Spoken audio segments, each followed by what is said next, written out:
Good evening, Milton. Good evening, Doctor. Still trying to save lives?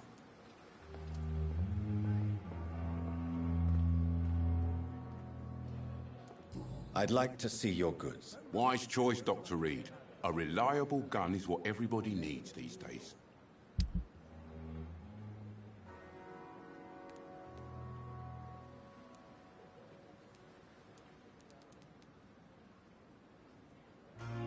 If only there were more of us, with less resignation and more determination.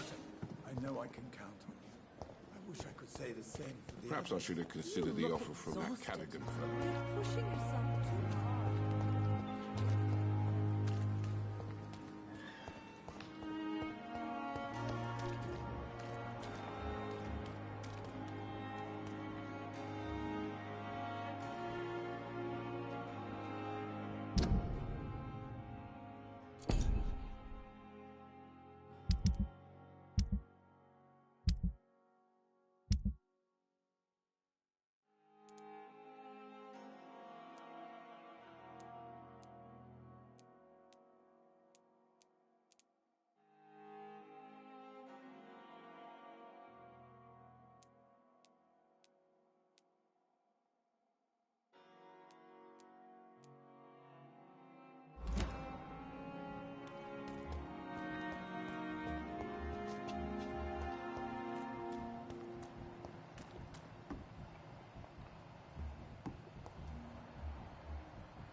Good evening. Evening, Dr. Reed.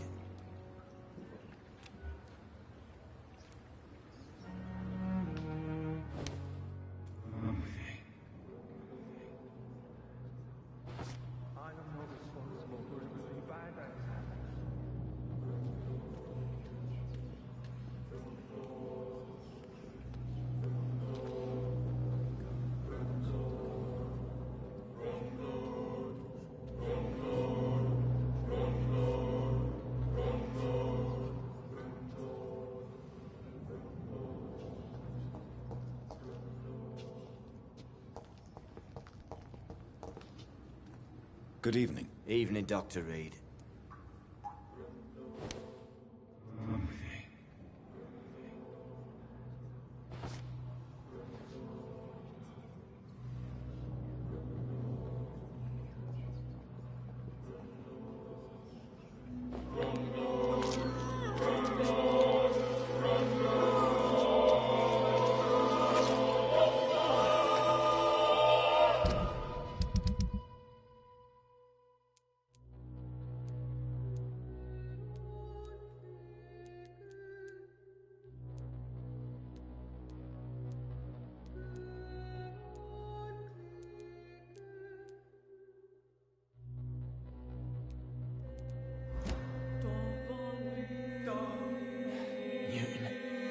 Don't be sorry. We'll meet again soon, and we will be serene and beautiful.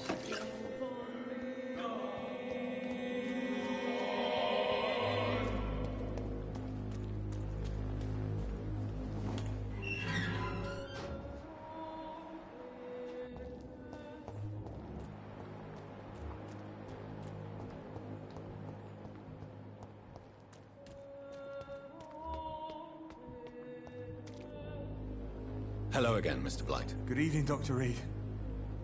You doing your rounds as usual? Do you need medical attention, sir? Afraid so. In the war, I was always worried about picking up something, getting some infection. Unfortunately, I've got that fear in London now.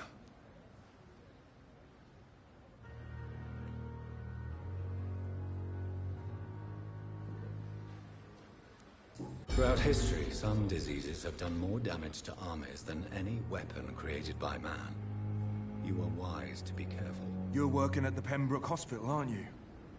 That's a good enough reason for me and Oswald to go there.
Oswald, I'm sorry to leave you alone. Avenge me, my love.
I'm sure Albert would like to know he's been accepted by the Wet Boot Boys.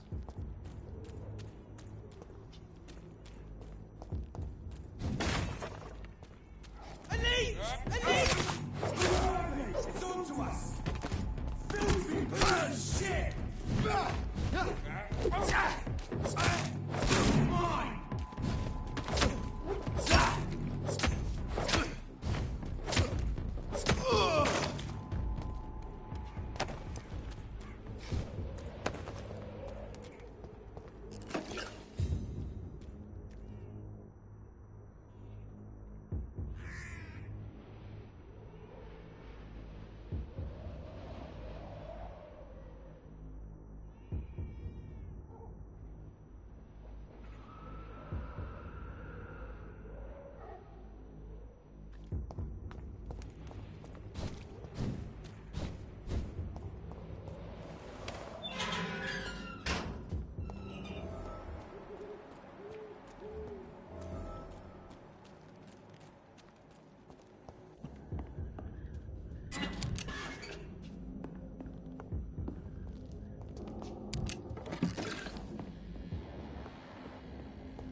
I have this thirst for blood.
Get them weapons ready!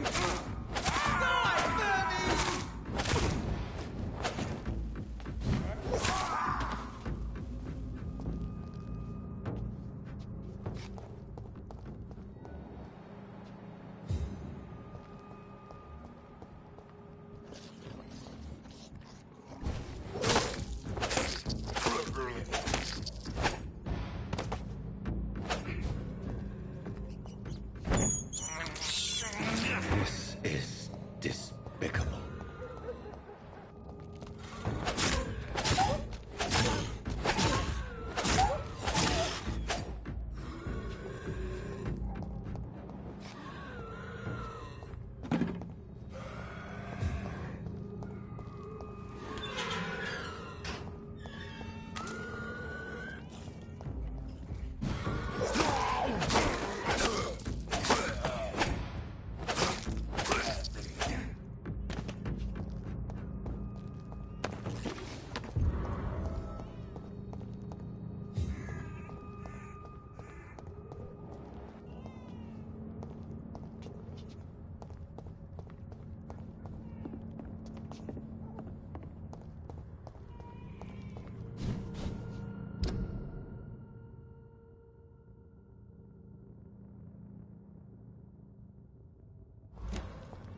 can't believe I'm doing this. This is despicable. Someone help me! Assassin!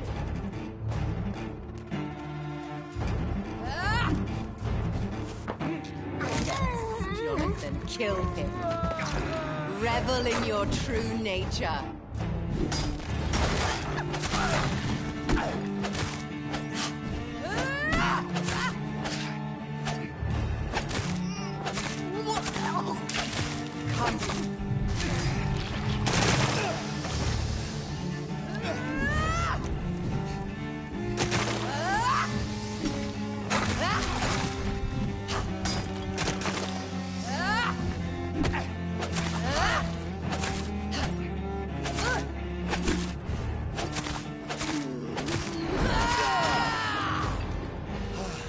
I'll do to you what you did to Dorothy Crane.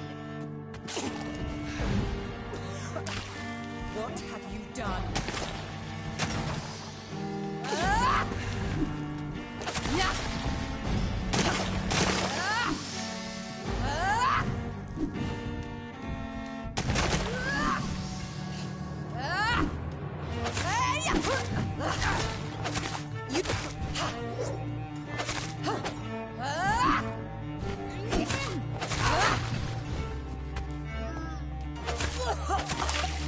Kiss me again, sweet brother.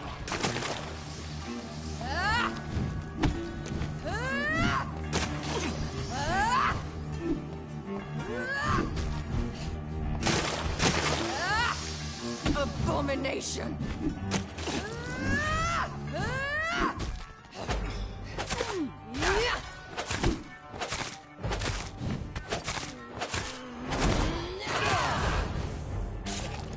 I'll show you the same kindness you showed Sean Hampton.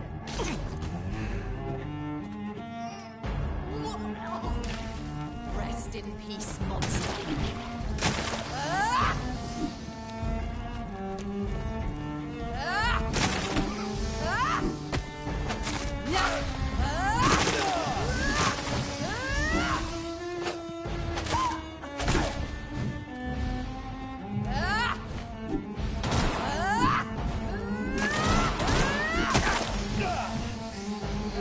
Abomination!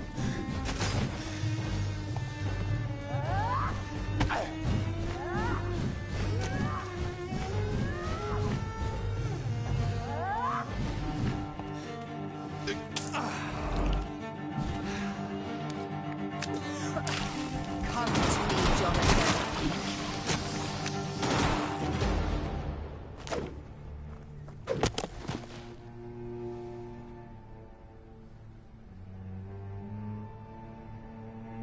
Well, brother, it's time to bring this conversation to an end. Forever. You know I will not play this game. Calm now, Doctor. Like a rabid dog. Or think you're performing an autopsy. Don't be ridiculous. I'll kill them all. The kind Dr. Swansea. The sweet little lass with hair of red. I am the Harbinger, bringing your punishment. Mary. Don't you see? This is not me. Flesh that never ages. All nightmare, no dream.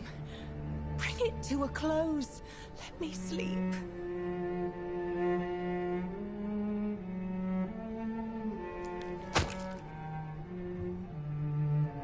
I will find a cure, Mary.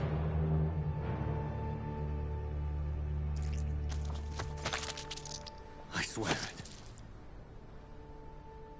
Then, at last, I can forgive you.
shed one last red tear for my fallen sister.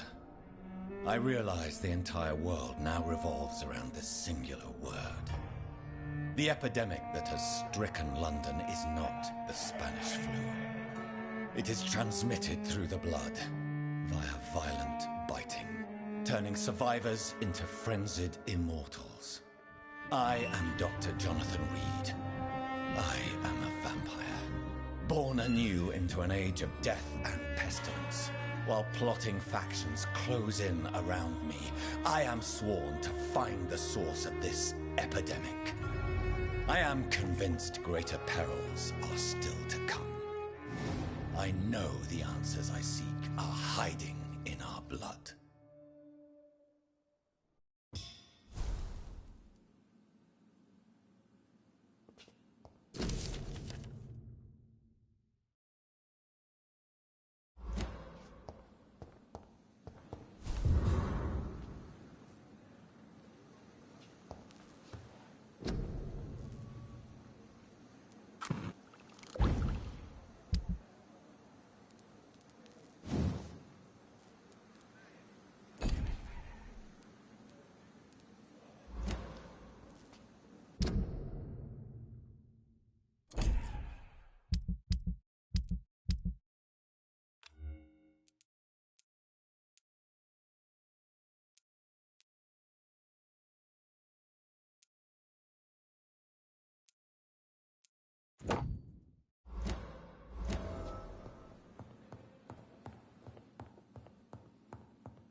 We have no effective treatment for this influenza.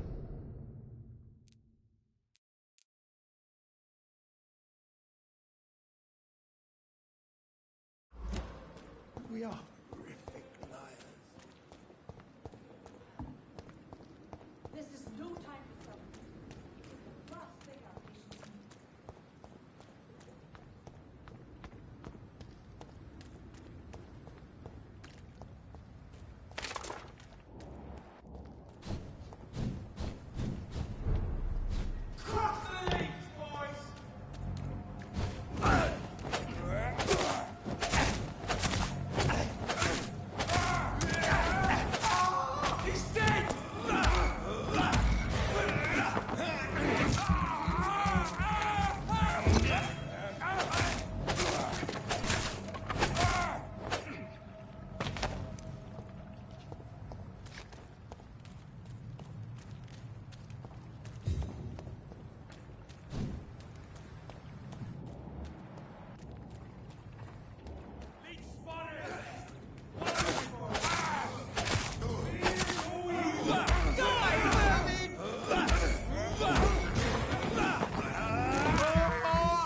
must prepare, child. For the earth is bleeding and the harvest is upon us. Stay away! Whoever you are! This is no time for petty quarrels, my champion. Can you not hear? The famished queen has awoken.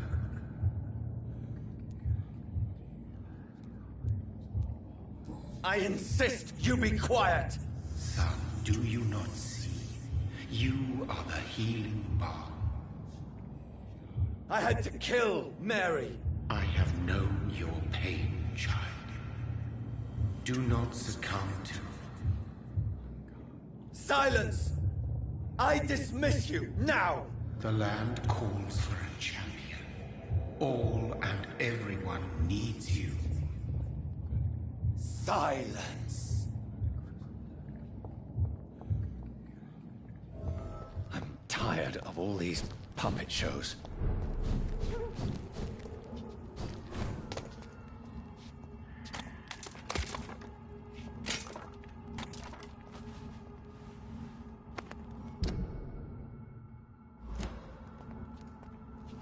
They want war.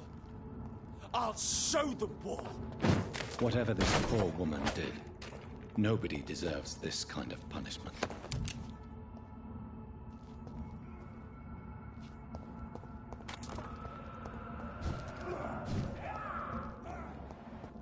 Get your weapons ready! We found one! Object bloody monster!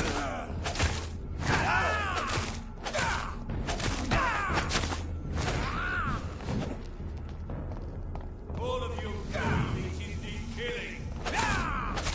Die!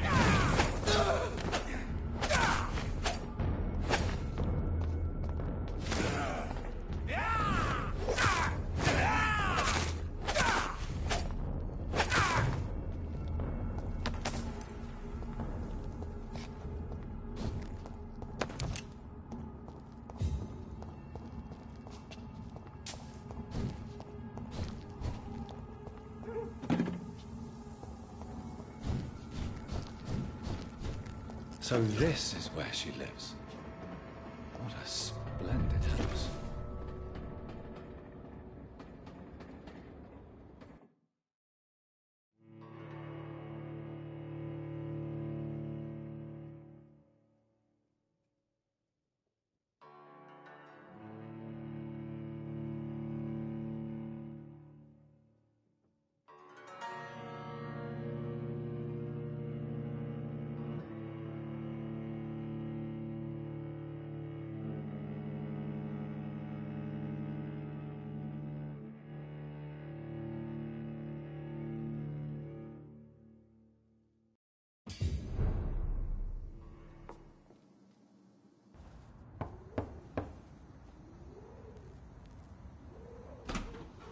Dr. Reed, welcome.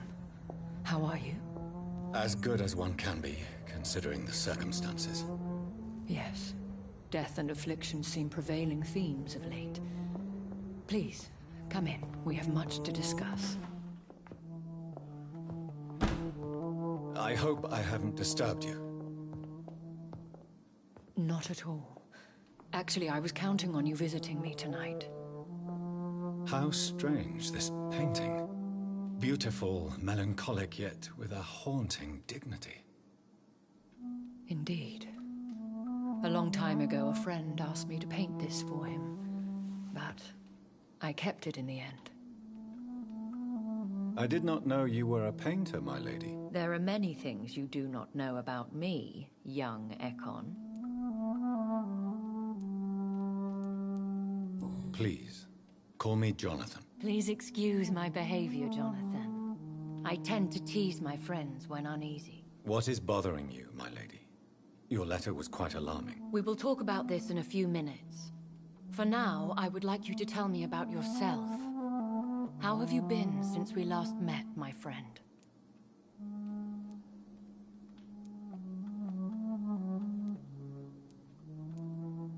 I came to the conclusion that my maker, whoever he might be, must be a powerful vampire. Certainly extremely old. How have you reached this conclusion? He is the only immortal I've seen appear in an ethereal form. His voice, his words seemed ancient. It was disturbing. I am afraid you are right. The simple fact that your blood made Mary such a strong Ekon proves that you must be of ancient lineage. I felt this power radiating like an aura every time he appeared. Most ancestral vampires of England were killed by the Guard of Prewen half a century ago.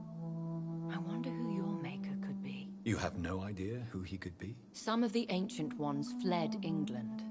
Some may still be in hiding. All I know is you, my friend, are a pawn in some secret and obscure game of chess. My sister Mary. She was made a vampire in the same way I was.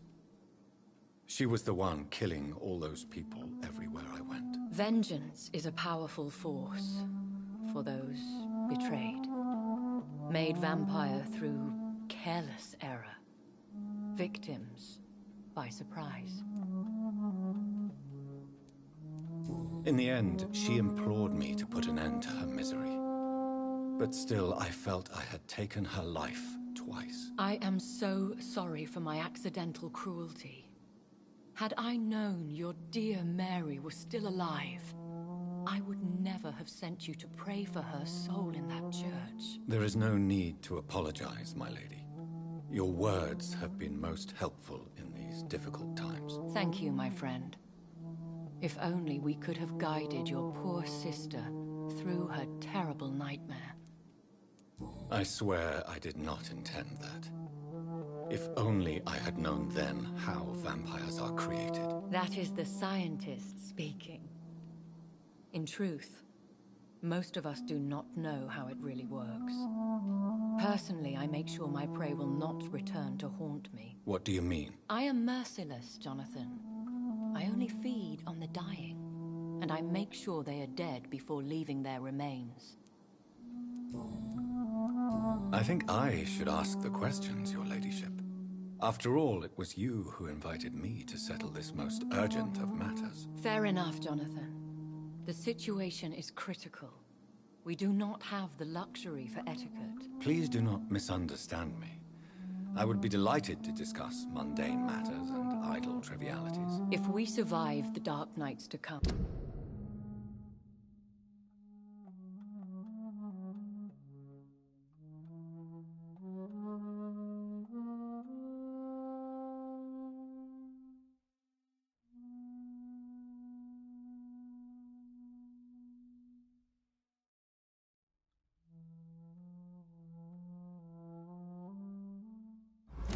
We shall have all the time in the world to speak, you and I.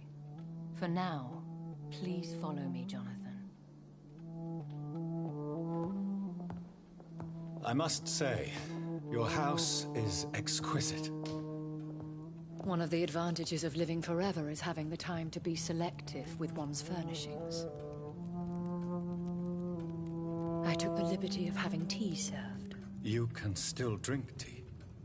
Can't keep it down, but I do so enjoy the aroma. Let us toast to make-believe. And of course, to your health, Jonathan. And to yours, my lady.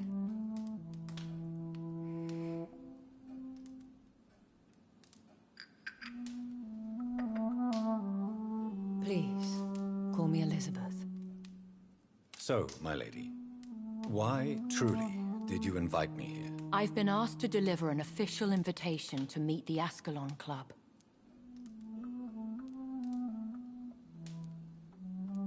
Should I trust them? Of course not. Do not misunderstand me. They can be very useful, but I believe their long-term goals differ from yours. Why meet them then? Because nothing truly important can be achieved in this city without their consent. They could be powerful allies in this current situation. Should I lie to them? We all lie, Jonathan. It falls to you to choose your behavior. The most important rule is to show them due respect.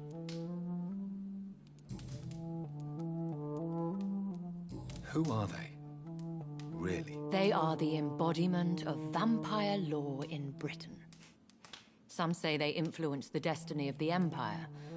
Some believe they merely protect it. How many are they? Only a small number of powerful and deceitful immortals. All of them entangled in a sticky web of shadow cabinets, influencing trade. Will they fight the guard of Priwen? I doubt it. Fergal was Lord Redgrave's executioner forever and a day. By defeating that beast, you deprived them of a powerful weapon. Why use you to contact me? Because they know we are close. The Ascalon Club has many spies. Their main occupation is gathering information and then deciding how to use it. Have they threatened you in any way? Not at all. Their message surprised me at first. But it is only logical, considering the critical situation in London. Why not ask for your help? Since you are obviously a powerful and influential immortal yourself. You have to understand that I am invisible to the eyes of Ascalon, for I am a woman. That suits me well, as long as they leave me alone. They have done nothing but impede my investigations since I became known to them. Why would they want to see me now? I guess they now see you as Ascalon material. They must have found out what happened to your sister. Proof of the potent blood flowing through your veins. I'm not sure I can accept their invitation. I have seen their handiwork. How Fergal the Beast imposed the club's law. You have no choice, Jonathan. Even I would not openly defy Lord Redgrave, the chairman of the Ascalon Club. What can you tell me about Lord Redgrave? Who is he? Lord Redgrave is the founder and chairman of the Ascalon Club. Most mortals know him as the Earl of Bristol. He is rich and extremely influential. Have you met him? Only on rare occasions, for he never goes outside the club. And women are not awarded membership, even immortals. How old is he? How long has he been a vampire? Lord Redgrave claims to be the progeny of William Marshall, the most valiant knight who ever lived. If that is true, he could be very old. How powerful is his reach? The Ascalon Club may be the most influential secret society in England. Not all its members are immortals, but they are all very powerful. They are not all immortals. How is that? The club is mainly comprised of political figures who seek the safety and expansion of the Empire. The most loyal are awarded immortality. Any familiar or famous names? As the richest, most relentless British tycoon, Aloysius Dawson is considered ideal Ascalon material and has been watched for years. If you are convinced I must meet him, I will heed your advice. Thank you, Jonathan. I understand your reluctance to brush shoulders with London's vampire elite. But we have no choice. Is the situation that critical? Yes. The Guard of Priwen has called for a second great hunt of our kind. And they will stop at nothing to eliminate us. Will the Guard of Priwen and the Ascalon Club fight each other? I doubt it. If Priwen really launched a great hunt, I think most of the Econs I know would flee the country to escape the bloodbath. I think I saw them kill an Econ on the way to your house. They seem to have a list with names. To launch another great hunt, they must have collected intelligence on vampire identities and whereabouts. They are a resourceful lot. Should we fight back? I will not be hunted down like an animal again. I admire your courage, Jonathan. But the best way to fight them is to put an end to the epidemic. This is the only way to clear the air. What is a great hunt? The first great hunt was launched about 75 years ago. In just a few nights, the Guard of Prewen located and destroyed most of the old British vampires. Why start a second one? Prewen has always seen us immortals as a threat to mankind. My guess is they suspect one or more of us is the cause of the epidemic. How did you survive the first hunt? I fled, Jonathan. Like most vampires who survived that slaughter. And I secretly came back when I was sure they had lost my trail. You should flee then. Leave London, the country even. I have seen the Guard in action. They are merciless. Your concern warms my heart, Jonathan. But fear not. If the situation gets too dangerous, I shall retreat to my secret Scottish manor. I could hide you in my luggage, if you wish. Thank you for the offer. I shall keep it in mind, but I have much to do here. There is a question I must ask you. Could Lord Redgrave be my maker? I doubt it. If Lord Redgrave had made you his progeny, he would not have seemed so surprised when you demonstrated the strength of your lineage. Will I ever discover the identity of my maker? Maybe not, Jonathan. We know for sure you were made by a powerful vampire, but most of those fled England long ago. You have no idea at all? You seem to know so many things about the secrets of the vampire underworld. Even if I had my suspicions, I would not dare give you a name so soon. All I can say is this. I will make inquiries and keep you informed. Please forgive my bluntness, but I have to ask. Was it you? Did you make me? Oh, Jonathan. I know you shall always have a gnawing doubt about who made you an immortal. But I swear, I had nothing to do with it. What is the plan? The plan is we both try to save this city, you and I. Go to Ascalon, accept their proposition, and use their influence to promote your agenda. How can I save London? The epidemic is the priority. You must find its origin and put an end to it. This is the best way to solve the crisis. What will you do? I still have contacts and old friends in this town. I shall make some inquiries and attempt to learn more of the situation. We need clarity. One day soon, I will have to find the answer to this mystery. And I shall help you in your research, I promise.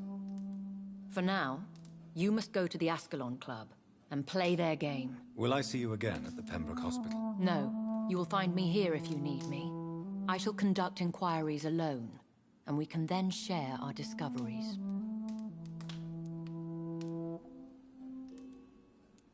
I want to thank you for all your support and your help, my lady. Could you do me a last great favor and call me Elizabeth? I should be honored, my lady. Then it is settled. Finally, some good news in these dark hours. Thank you. I appreciate the advice. I had best prepare myself to meet this Lord Redgrave now. How thrilling to meet the Earl of Bristol in the flesh, so to speak. Something tells me you're not very keen on the man. Don't get me wrong. The gentlemen of the Ascalon Club are honorable, but their attitude and opinions are somewhat antiquated. I see. As long as they deny access to female applicants, I will leave them to their antediluvian considerations as to the natural order of things. Jonathan, promise me you'll be careful. Of course. But why the fear in your voice? Look at me, Jonathan. I am. I mean, really look at me, young Ekon.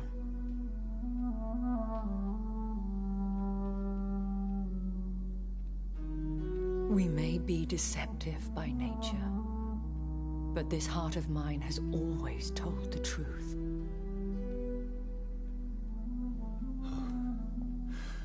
Elizabeth. Go, my friend. But come back to me soon.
So, time to visit the Ascalon Club.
We have to stop!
It's locked, all right.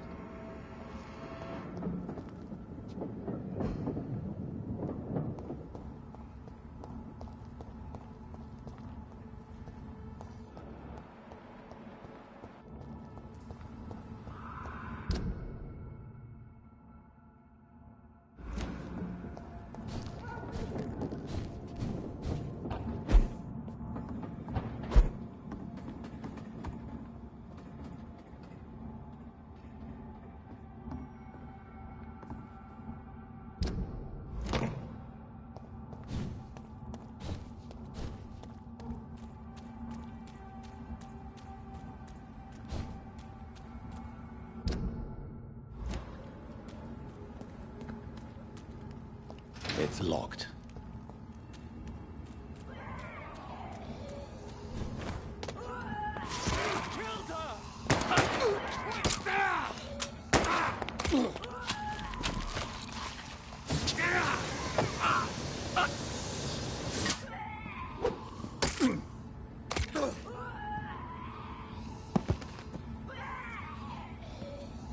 Recognize him? No, this one ain't on our list. Well, that's one less anyway. Make a come happy. That was the vampire I saw earlier. This war takes no prisoners.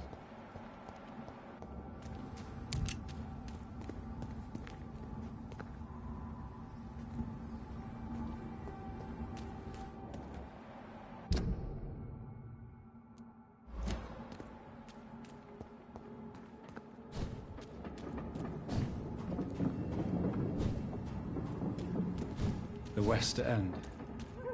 Never have I felt so sad to be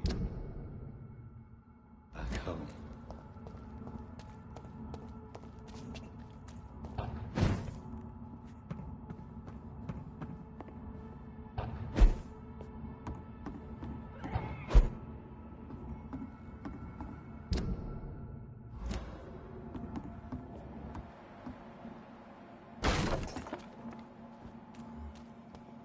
Are you masculine? I don't care!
I'm Dr. Jonathan Reed.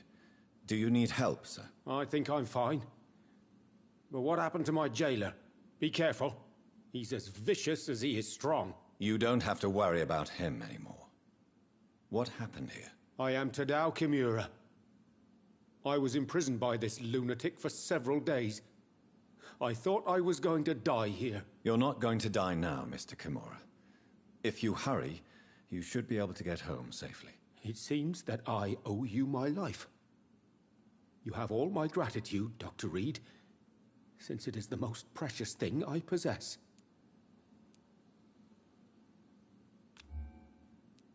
Goodbye, Mr. Kimura. Take care.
I have this thirst for blood.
I remember Sunday walks in the park.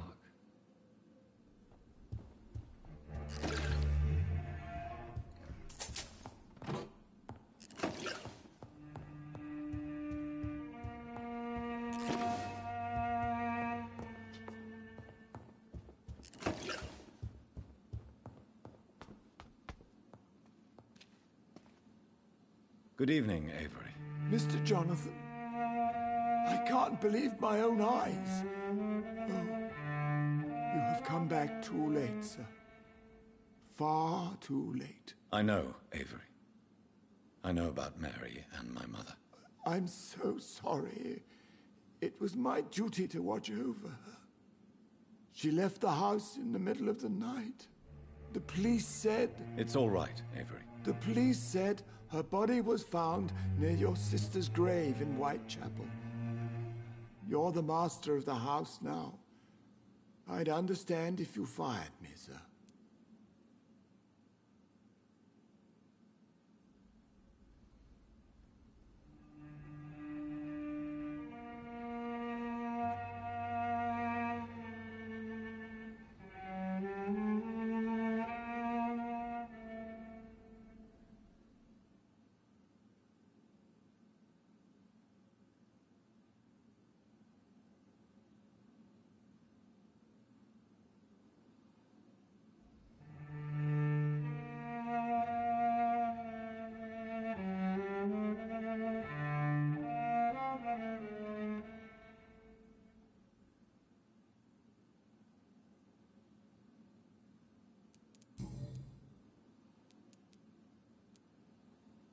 How was life in this house while I was away? It was sad, sir. Miss Mary moved here in July after she lost her baby and husband. So I stayed to serve both her and your mother. How was my mother? Miss Reed was very frail. After Miss Mary was found dead, your mother started talking to herself. She said she was speaking to the dead. She even said that she had seen you. How was Mary? Miss Mary went out looking for you every night after you had written to say that you were coming back. She was sure you were alive. She'll never know she was right. What is the situation in this part of town? For a time, the West End seemed spared by the epidemic. But the situation is getting much worse. Have you no relatives anywhere? I'll understand if you want to take a few days to see family. Your father managed to guarantee my earnings as long as I take care of this house, sir. My sisters are dead, and I've never met my nephews. I'll stay, sir. What are the arrangements for my mother's funeral? There will be no funeral, sir. No ceremony whatsoever, because of the sanitary situation. Where is her body, then? I'm afraid your mother's body was moved to a mass grave somewhere. I have no other information. Civil service is paralyzed, sir, and London is crumbling down. I'm sorry I could not be here for Mary's funeral. Your mother was strong, sir, but your support would have been appreciated. Apart from the priest and I, no one else attended your sister's funeral. To be present at the funeral with you both was my dearest wish, Avery. But I am sorry, I simply could not attend. I would not dare to question your absence, Mr. Jonathan. All I can say is that we missed you a great deal during these difficult days.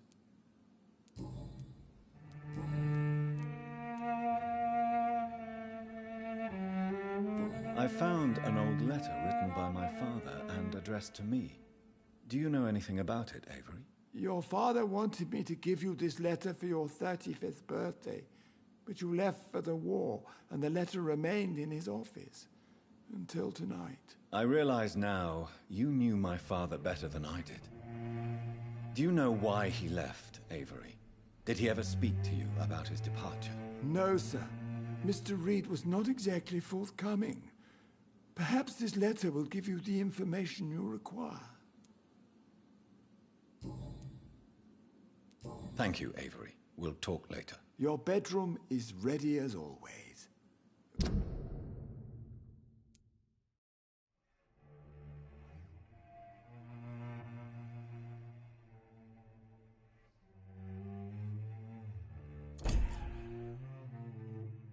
Good night, sir.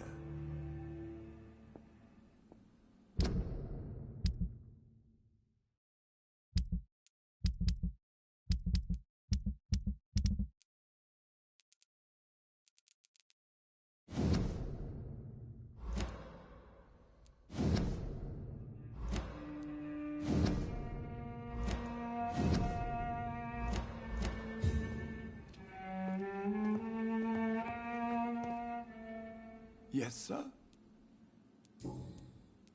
Tell me the truth, Avery. Do you feel forced to stay here?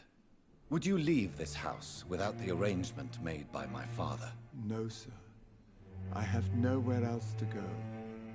And I promised your father I'd take care of his family as long as I live. This house is dead, Avery. There is a curse on this family. You really should consider leaving. If only you could have been here sooner or more often. Maybe this house would not be that empty. But you're here now, sir. So my task is not over.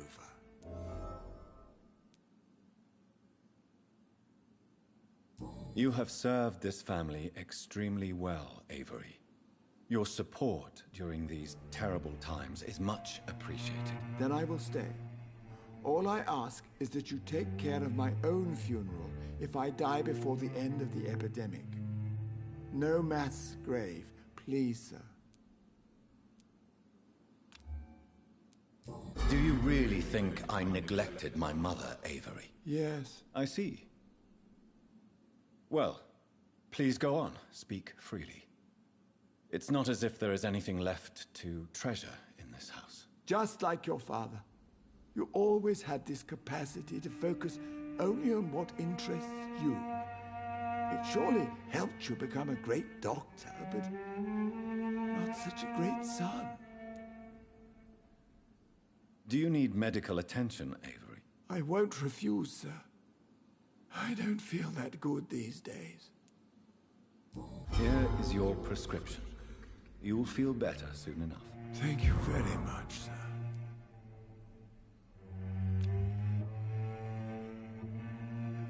Thank you, Avery. We'll talk later. Your bedroom is ready as always. Good night, sir.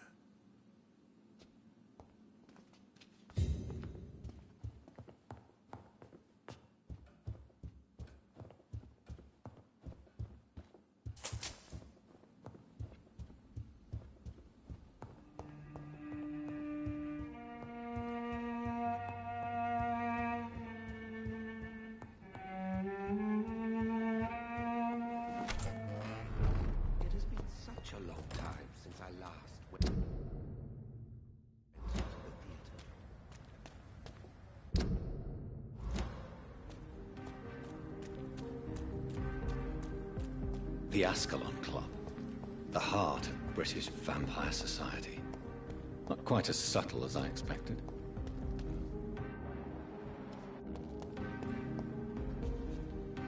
Good evening, sir. May I have your attention, please? Oh, come on, Johnny.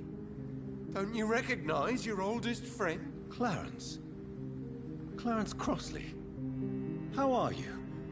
My God. So you survived the war too? So sorry I didn't recognize you at first. I almost didn't recognize you either. War does that to men, I heard. In my case, it was true, for I witnessed the horror that lies underneath.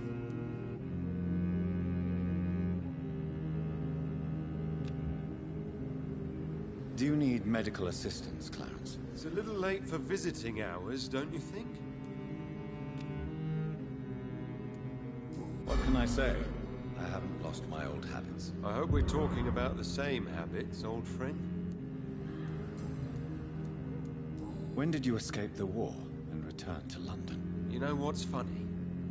I almost never think about the war. Not anymore. I'm involved in another kind of battle now. What is this new battle? I saw terrible things during the war. Horrors I thought I'd forget. They're here too. They're everywhere. Vampires. I know what you mean. I haven't had much time to think about the war either since my return. Of course. With the epidemic, I bet you've been busy as well. Forgive me, Johnny, I didn't want to sound selfish.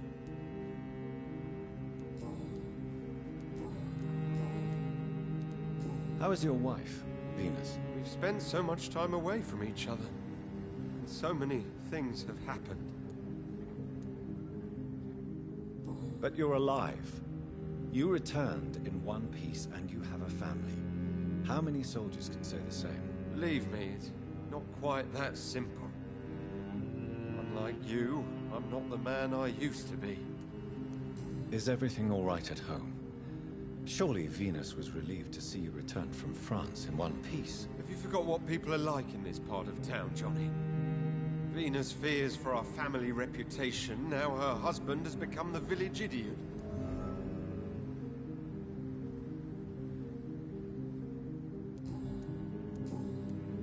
You need some rest, Clarence. You should try to sleep.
Do you know where you are standing right now?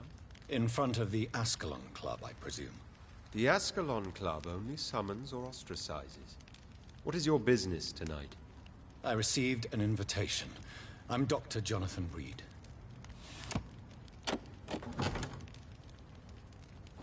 Welcome to the Ascalon Club, then, Dr. Reed.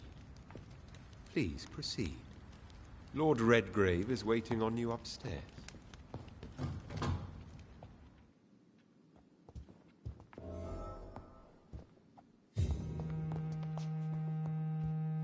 There has been quite a battle here.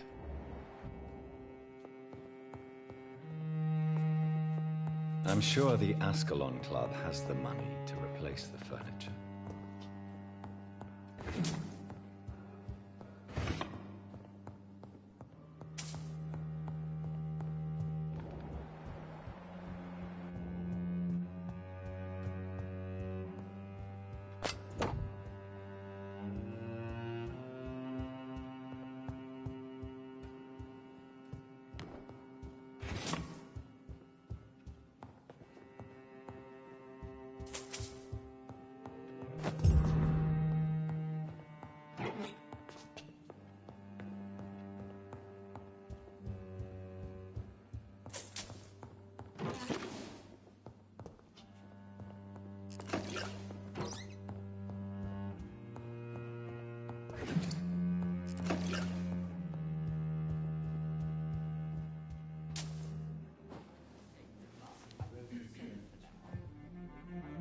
Good evening. We repel the intruders for now.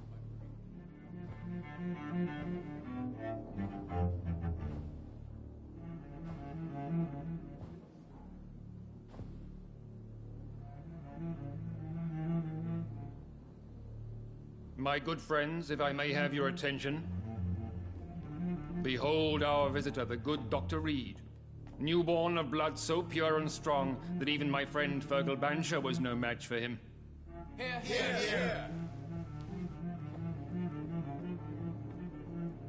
Come forward, young Ekon, for we have so much to discuss.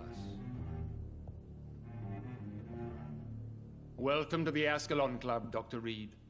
I am Lord Redgrave, Earl of Bristol and chairman of this exclusive association.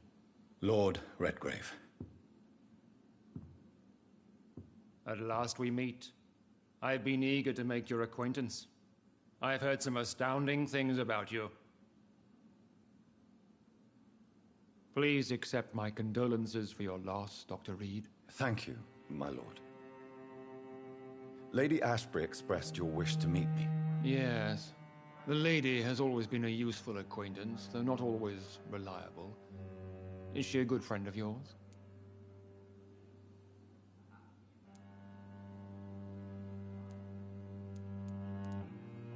She's a close friend, and I'm honored that she feels the same about me.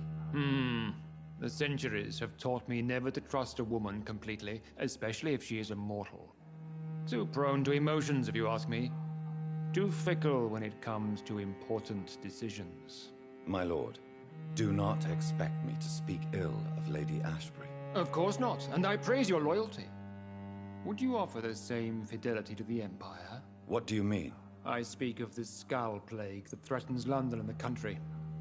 You have been on the front line in the East End, but the time has come to open up a second front here. The epidemic has escaped the quarantine. You have new cases of the outbreak. We don't know for certain, but we cannot allow the disease to threaten the prominent heads of Great Britain.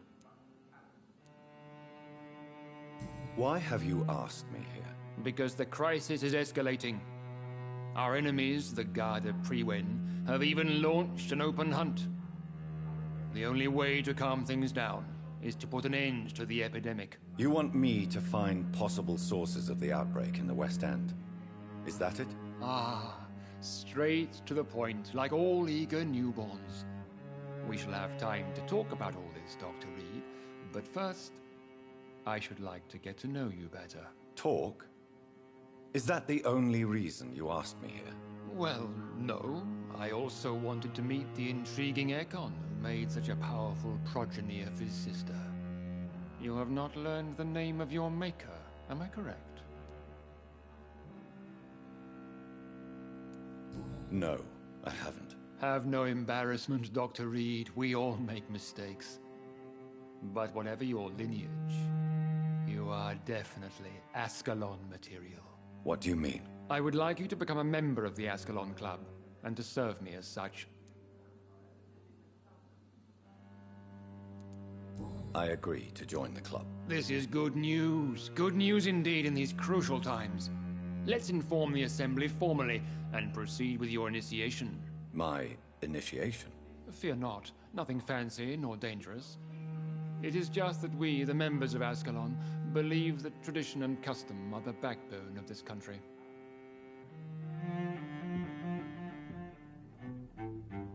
My fellow members, dear friends, please gather and welcome this Ekon as one of our own. Is he worthy? Is his blood pure? Well, speak, Dr. Reed, in front of the most sacred blood. The blood of our beloved William Marshall, speak now. Will you serve and protect the crown as he did? Yes, I will. Then, young Ekon, it is time to testify with your blood. It is time to sign the Book of Allegiance. I know it's awfully gothic and a tad pedantic, but England's traditions are the backbone of our nation.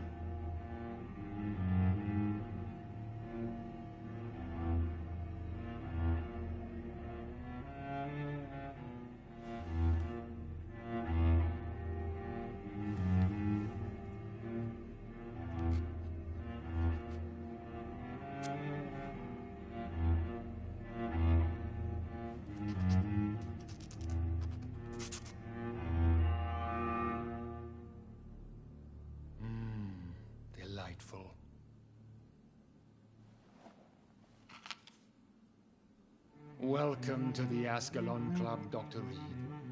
Take your place among the bearers of the lance. One of us! One of us!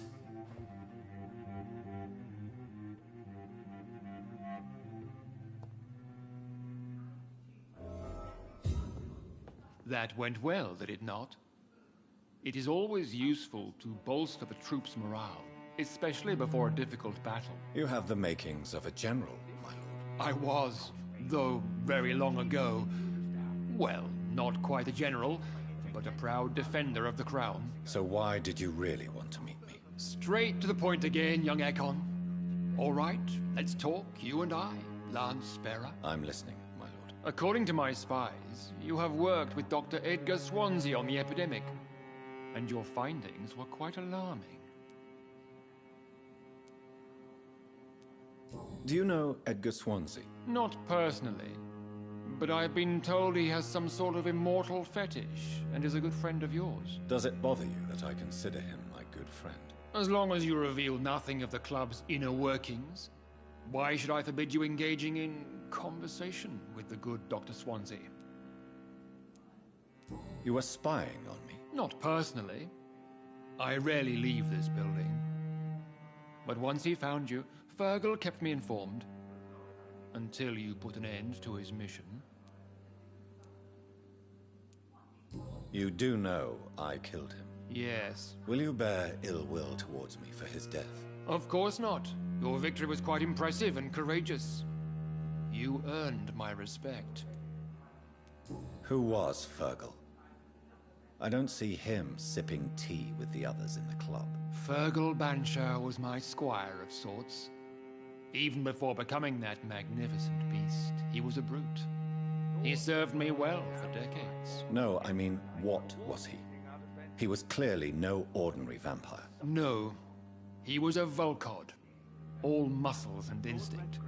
Quite the rare breed. Ferociously territorial. Mortals often mistake them for werewolves.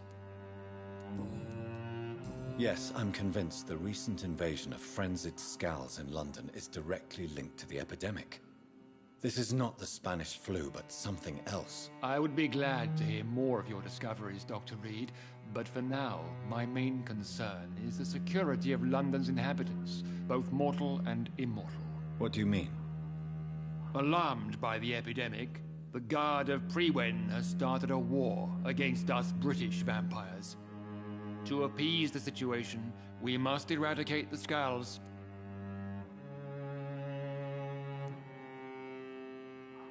I have met peaceful and wise Scals. To exterminate them means we are no better than vampire hunters. Scals are hideous, shameful creatures that give all Ekon a bad name. So, what do you want me to do? I want you to investigate the city thoroughly. I have reason to fear there are cases of contagion in this part of town. Our absolute priority is to find and cleanse them. And how would you like me to proceed? By all means necessary, Dr. Reed. You are now a member of the Ascalon Club and you have carte blanche. Interrogate the locals, follow all the leads you find, and get results.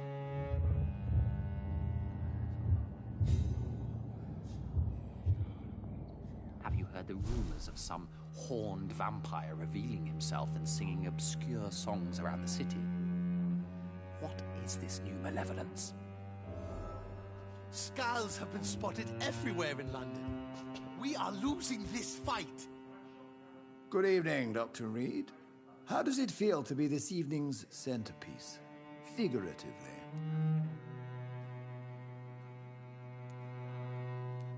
It's quite unsettling. As a doctor, I am more used to being the observer than the subject observed. Do not be alarmed. The Ascalon Club has a tried and tested policy for choosing its initiates. May I ask who you are, sir? Why would you be interested? Well, as you seem to be the only man in the room with a beating heart, you draw quite a bit of attention yourself. Ah, vampire senses never cease to fascinate me. They dwarf those of mere mortals. I am Aloysius Dawson, by the way. Mr. Dawson? Of Dawson and Dawson? The wealthiest man in England? It is a pleasure to meet such a prominent figure of London. A withering London figurehead, to be precise. Are you sick, Mr. Dawson? I am a doctor, you know. My case is beyond the scope of traditional medicine. I have spent fortunes on the world's most competent doctors to arrive at that diagnostic conclusion. I'm sorry to hear that, sir. Should I suppose that you're here in search of some form of immortality? Absolutely not. I'm here to implement my plan to save the city I was born in. To cast out the ghastly evil that has us all on our knees. Money cannot solve every problem. This mysterious epidemic is going to require more than money can buy. You're right. Money is nothing unless one has the will to wield it. I have a plan, sir.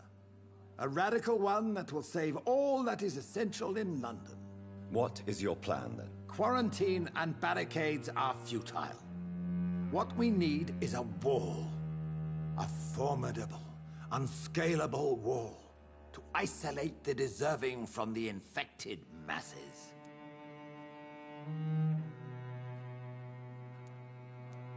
By doing so, you would create two separate ghettos. What if the disease gets past the wall? The results would be disastrous. Not if we eliminate all suspected cases of infection as soon as they appear. A necessary sacrifice. Are you not mistaking sacrifice for summary execution? Why do you care? Are you not a vampire? Removed from all mortal concerns? Decisiveness is what the city needs, and it needs it now. An outrage. We shall chase these intruders down. I was chased by a gigantic Valcon 2 nights ago. I thought it was Fergal coming back, but no. That creature bears... How's your investigation going, Dr. Reed? Time is our enemy. I have a few questions for your lordship. All right, but be quick. Goodbye, Lord Redgrave. Godspeed, Dr. Reed. We are counting on you.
I think Lord Redgrave just suggested I was sired by an ancient vampire.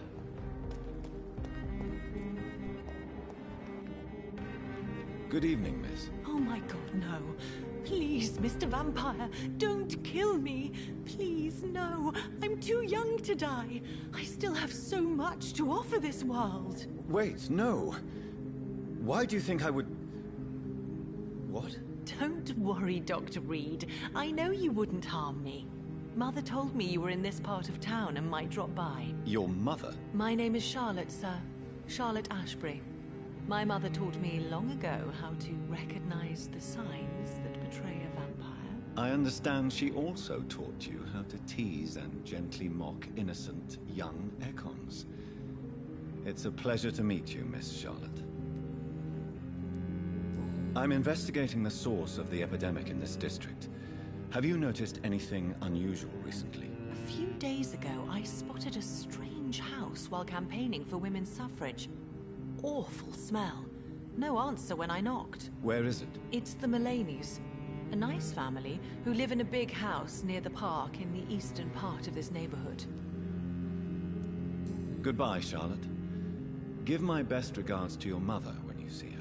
She's been quite busy these last few nights. I suspect you may see her before me.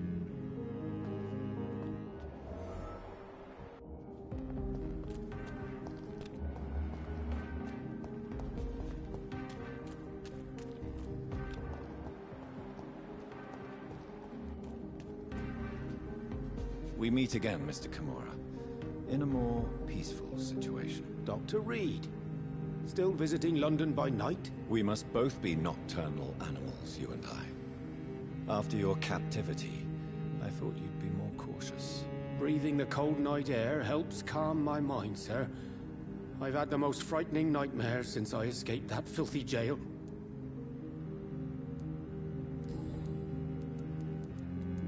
How is the situation in the West End? I've heard rumors about armed men patrolling and fighting infected citizens in these very streets.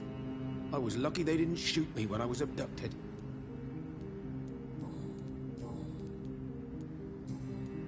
Goodbye, Mr. Kimura. Take care. I almost forgot what it feels like.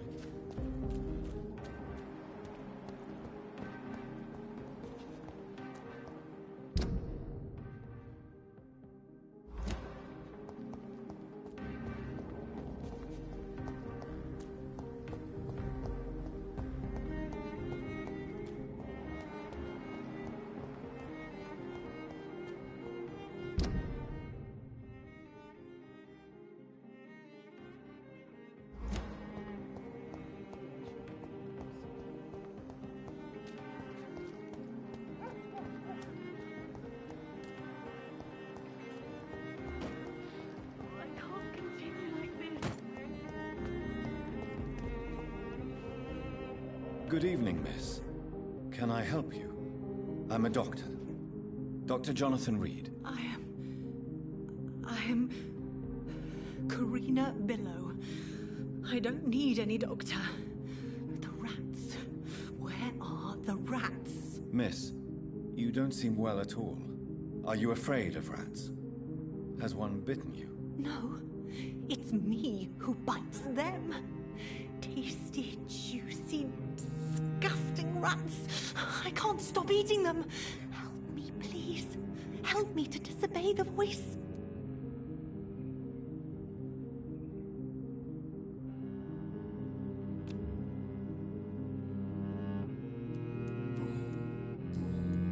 I'm investigating the source of the epidemic in this district. Have you noticed anything unusual recently? Infection. Infection. The rats carry it, I heard. Rats. Rats. Rats. Many rats around that big house. Funny smell, too. Dead flesh. And where is this house? West of the park. Not very far. A big house with no sound, no light, no life left. I must go now. Goodbye, Miss Billow.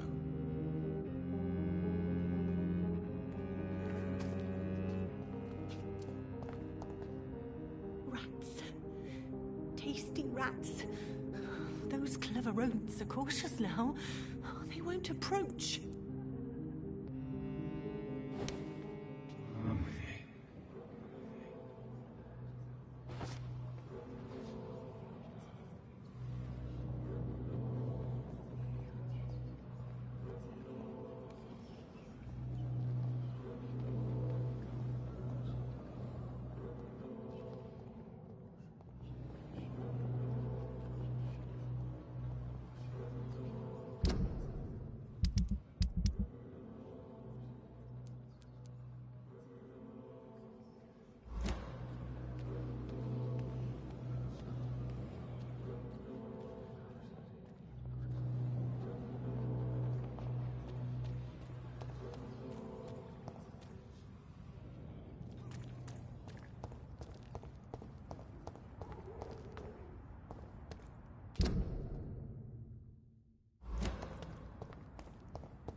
It's locked, all right.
Why are vampire hunters sniffing around here? I need to find out what they're after. He must die! Stay back, first! Steady, boys! I've got one of the power of the Lord commands you!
Over there!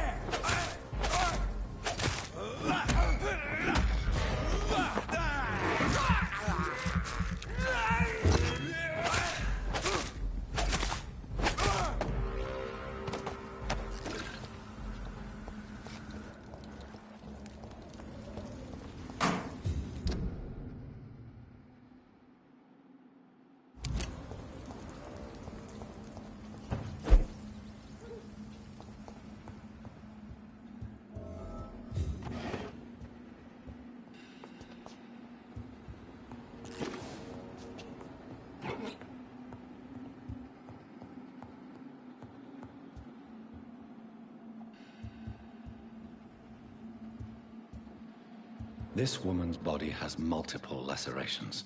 They're deep, too. Whoever did this was driven by rage.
You killed your family. They mocked my talent! Ah!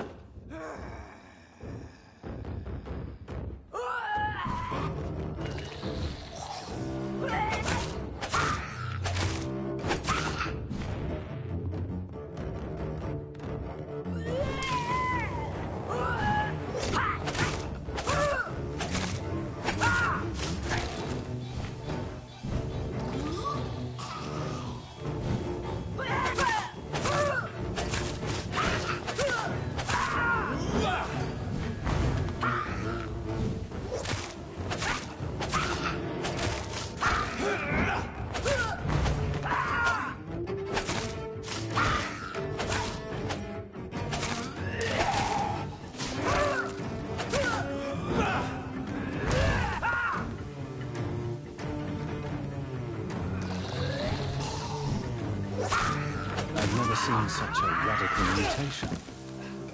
Could it be a new stage in the disease's evolution?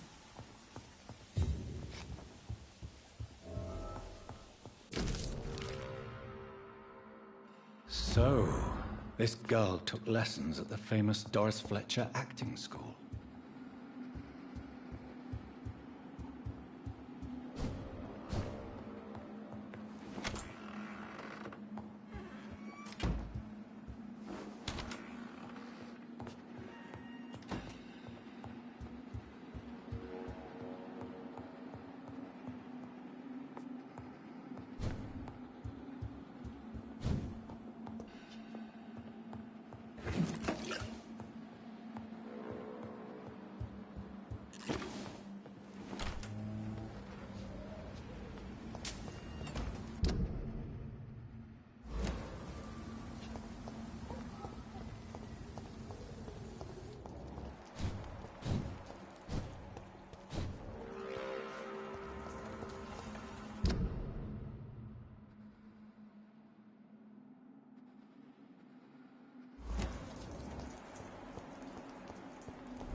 Good evening, sir.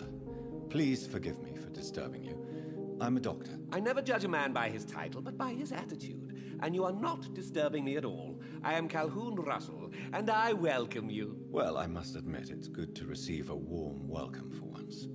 I'm Jonathan Reed. Welcome, Dr. Reed. Welcome to my humble shop.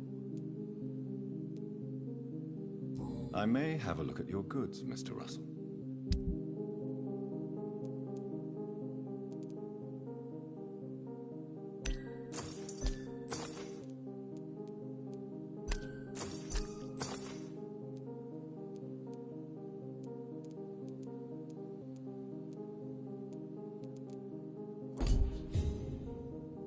Good evening, Dr. Reed. A great night, what? I'm investigating the source of the epidemic in this district. Have you noticed anything unusual? Not really. Wait, now that you mention it, I don't see the McPhersons in my favorite restaurants. They love delicate meals too, you understand. Thank you.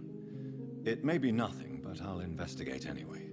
Where do they live? They have a house in the southern part of the district, somewhere north of the railway bridge. There is a courtyard, if I remember rightly. Goodbye, Mr. Russell. I'm sure you'll take care of yourself.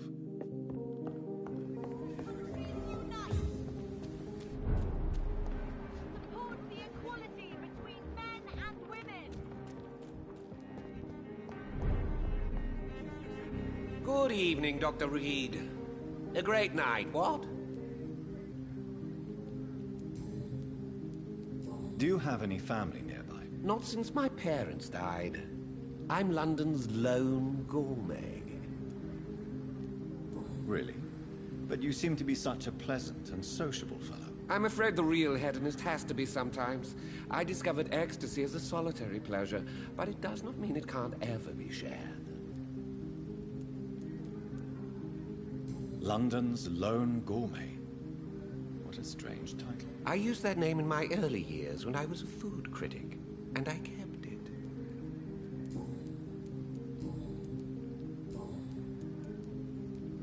What can you tell me about this place? I recently found the best steak and kidney pie in the city. I'd be glad to share the address if you want. Finding a good restaurant? Is that really all that interests you? Oh, I have many passions, but nothing brings me ecstasy like subtle and exquisite flavors from my teeth to my belly. I must confess, I have quite specific tastes when it comes to nutrition. Really? Well, I'm always happy to try new exotic meals. If you ever find an intriguing table, please share the address. Is it not a little too late to be trading? On the contrary, it is the perfect hour. Believe me, my friend, it is always at night that you meet the most fascinating characters. But what about the epidemic?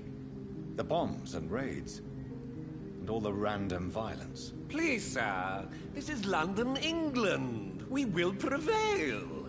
And if a bomb must fall on my shop, then I'll be there to hear it falling. So you prefer to work at night? Oh, I also enjoy a sunny day like everybody else. But the night always has a certain je ne sais quoi of its own.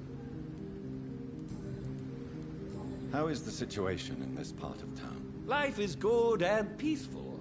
We're lucky to live in such an era of progress and wonders. Are you not concerned about the epidemic? Oh, I'm sure the authorities would take the appropriate measure if the danger were that high.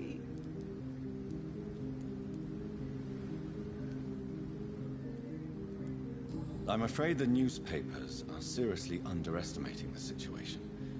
Things are critical, believe me. Well, that's news then. But I can't believe that things are that bad.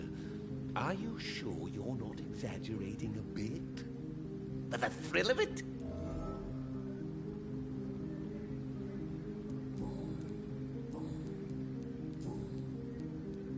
Goodbye, Mr. Russell. I'm sure you'll take care of yourself. Good evening, Dr. Reed. A great night, what? Do you need medical help? You would save my life, Dr. Reed. I have not felt so bad in many years. Don't worry.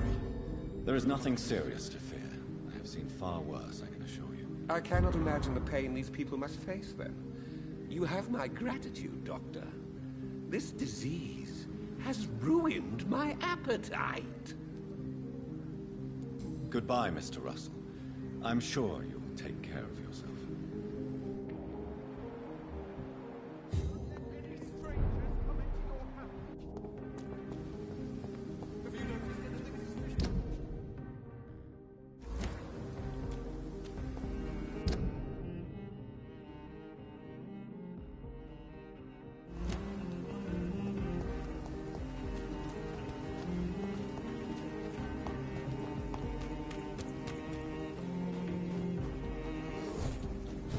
That building under quarantine. Could this be what I'm looking for?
So the husband had an affair with Doris Fletcher.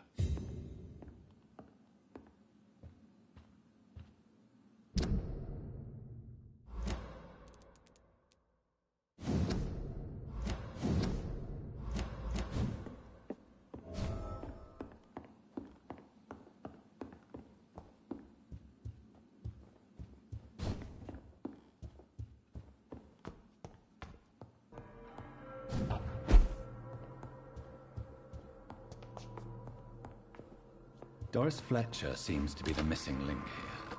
It can't just be a coincidence. I should go to her acting school.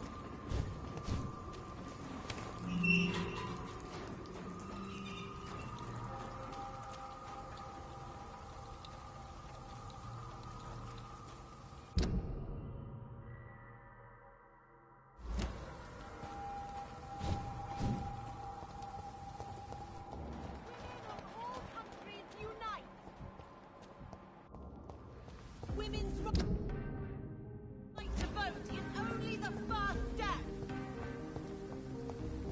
Women die too in this war.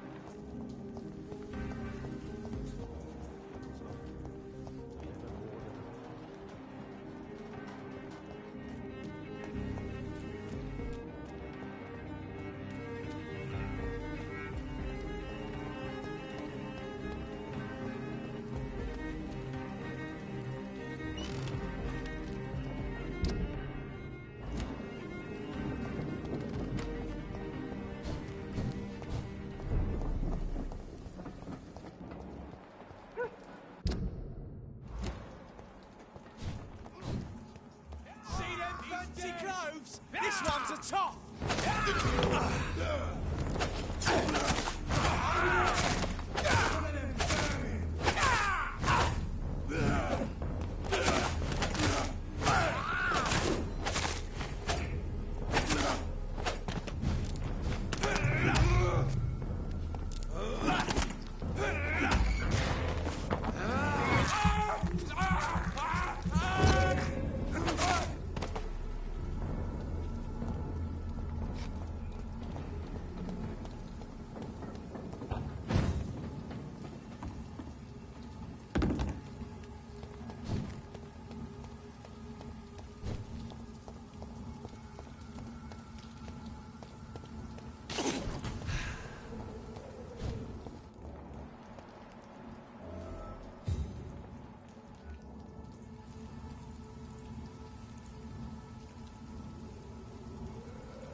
It's locked.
Let's pin it down!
There's an open window on the second floor. I should be able to get in through that.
Woe to you, nations of hypocrites.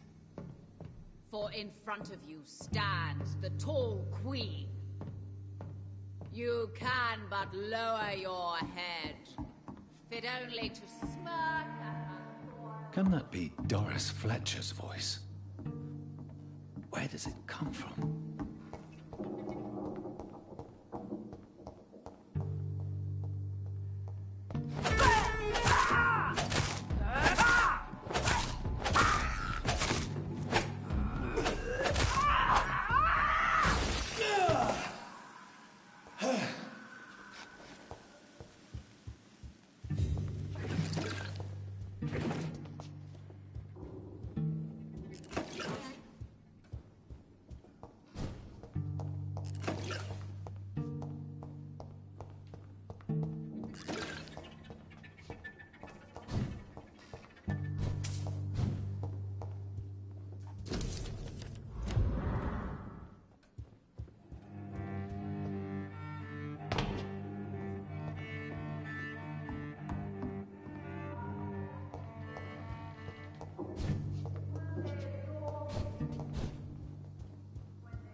I can't believe I'm doing this.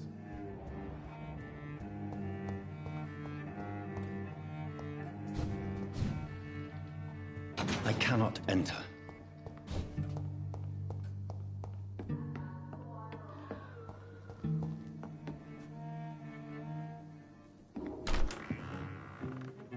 Who are you?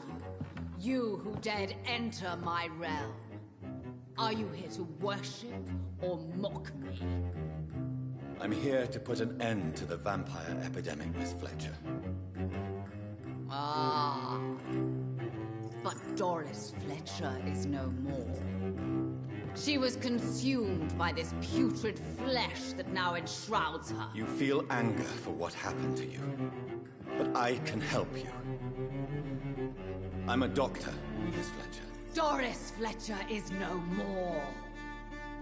All that remains are the dreams of the queen she was, and the queen she'll be. Until then, all shall die, for that was her final wish. My blade, come to me, my servants. Avenge! Ha! Touché, sir.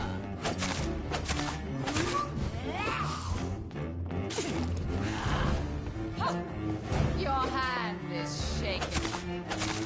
Ha! Ha! Ha! On guard!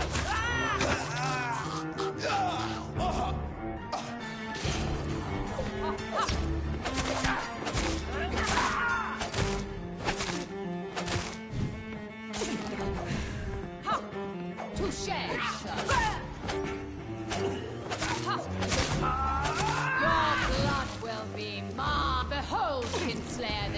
race of sheep was once renowned.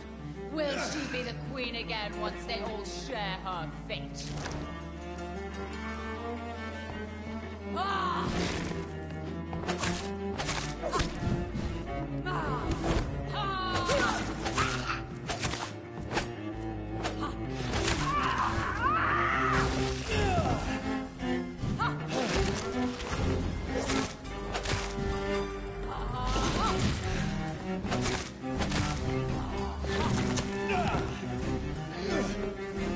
I summon thee, my...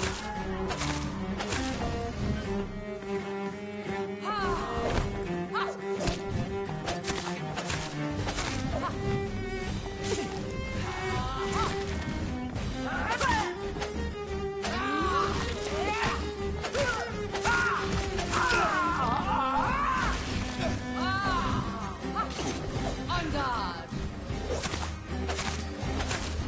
Arise and save your queen, my slaves. Hear and obey, for your queen commands you. Woe unto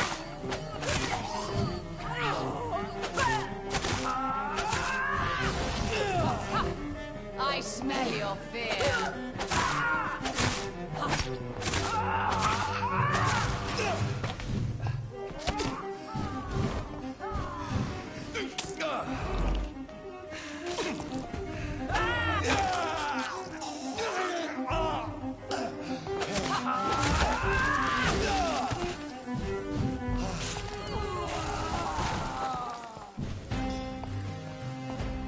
I summon thee.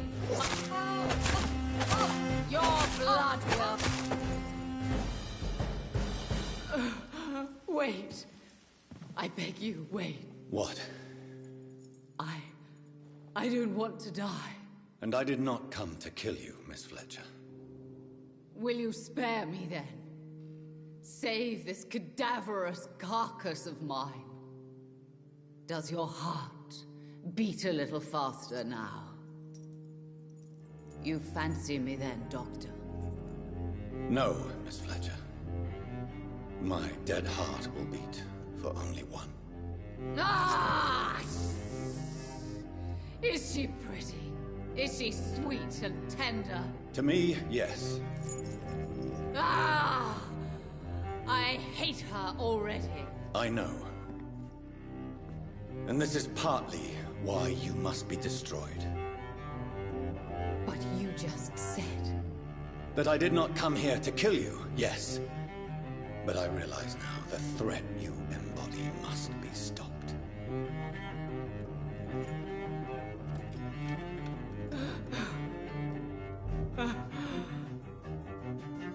Will I be remembered? Will you? You were Doris Fletcher, the greatest actress of her generation. No one can take that from you. Thank you. And farewell. Ah! Ah! Ah!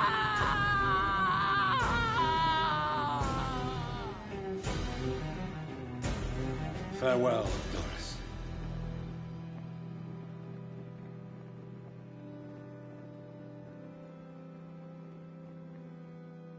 Bravo! So dramatic. I love it. McCullum. How strange I seem to find you whenever I'm inquiring about that Skal infestation. I mean you no harm. I'm not here for you. But once I put all the pieces of the puzzle together, I'm sure we'll have a little chat, you and me. Stay away from me, McCullum. You and all your war dogs. That I can't guarantee, Dr. Reed. But I'll let you go. For now. I should probably leave the theater right now.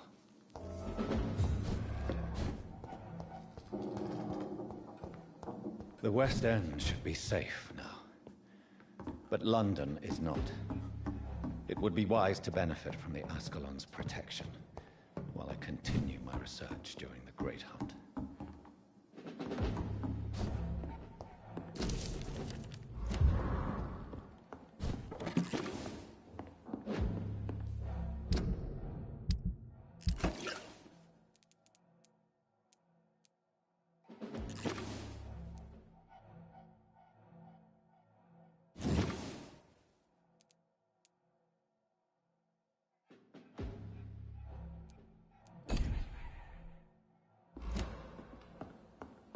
Don't forget to check every door.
These people want me dead. I need to leave now.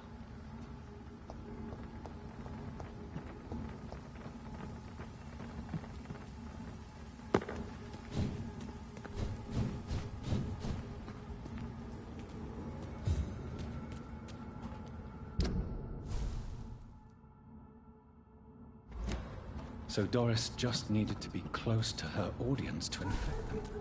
Contagion through skin. Very disturbing.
Elizabeth, what are you doing here? I've been formally asked to witness your triumph, my dear. After all, isn't it the natural role of a woman to support her man in victory? But it's you who insisted I join the Ascalon. Please forgive my giddiness. I'm just overcome by the thrill of finally being allowed within these hallowed halls. You certainly have an inquisitive mind. It's quite something. Elizabeth Ashbury, only you can make me smile in these difficult times. And the same to you, Jonathan Reed. Now go have your little chat with the chairman. I can see he's practically bursting to hear your report.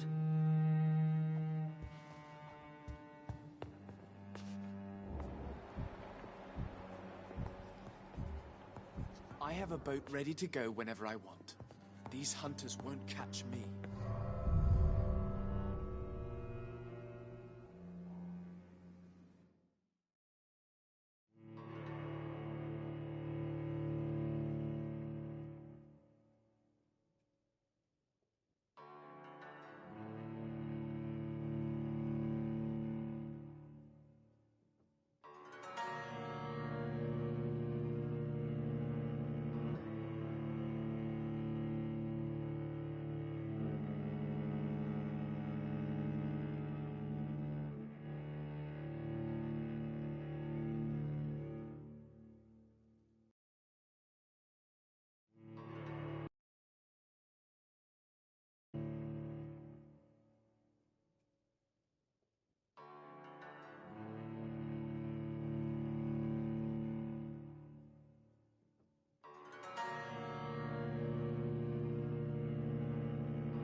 Welcome back to the Ascalon Club, Lance-Bearer. Please tell us the good news. Have you put an end to the epidemic? My hypothesis was correct. Doris Fletcher was the source of the contagion in this part of town. She was probably the first to be infected. And you cleansed her before the hunters, I've been told. Well done, Dr. Reed. You thrust your lance and pierced the very heart of the corruption. But some questions remain. The important thing is, we won a major battle for the survival of London. For that, we salute you. Thank you, my lord. Now, I have another task for you. One of the utmost importance. Perhaps even more so than the previous. I'm listening. It's time for you to perform a most sacred duty for the club. I want you to recruit a new vampire. Recruit a new vampire? Are you sending me on some sort of diplomatic mission? Not exactly. I want you to make Aloysius Dawson the Ekon he deserves to be. I'm not sure I'm the best candidate for such a task. I can hear the hesitation in your voice, Dr. Reed. I admire a man of principles. But in this matter, there is more at stake than your moral comfort. It's not a moral question, Lord Redgrave. It's the responsibility of giving immortality to a man I barely know. Nonsense. Aloysius has been a member of the Ascalon for years. This is but the fruition of a long-held plan. How would you like me to proceed? Aloysius is waiting for you at the Dawson estate. Once the deed is done, I'll join you there to celebrate this momentous occasion.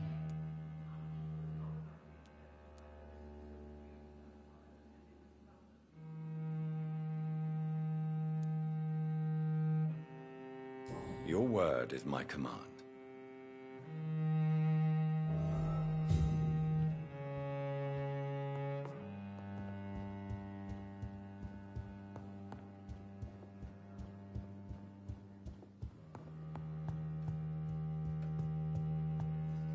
Are you all right, Jonathan? Lord Redgrave has just ordered me to turn Aloysius Dawson, to make him my progeny. I see. And how do you feel about this? I won't do it. The very thought of it makes me sick. The real question here is, why has his lordship given you this task? Do you think it's some sort of trap? Do you really want to know what I think about this? I do, yes. To make an immortal of a soulless blackguard like Aloysius Dawson will only lead to a disaster for London. The man is already dead inside. Should I refuse? Perhaps politely suggest that Lord Redgrave turn the man into a vampire himself. Don't you dare, my dear. According to what I've recently discovered, his lordship could kill you for even broaching the subject. Really?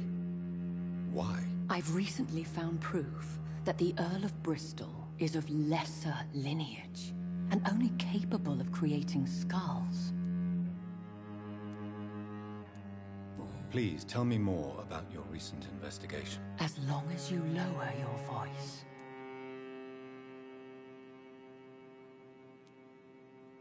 Goodbye for now, Elizabeth. Goodbye, my dear. Please, be careful.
It looks like vampires have to obey Mendel's laws when producing progeny. Powers pass from one generation to another.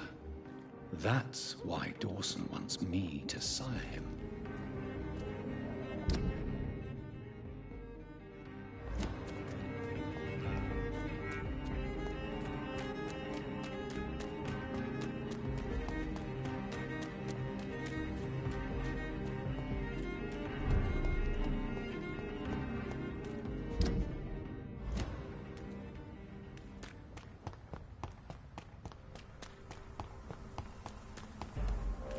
Sir, step away! Get your weapons ready! We found one!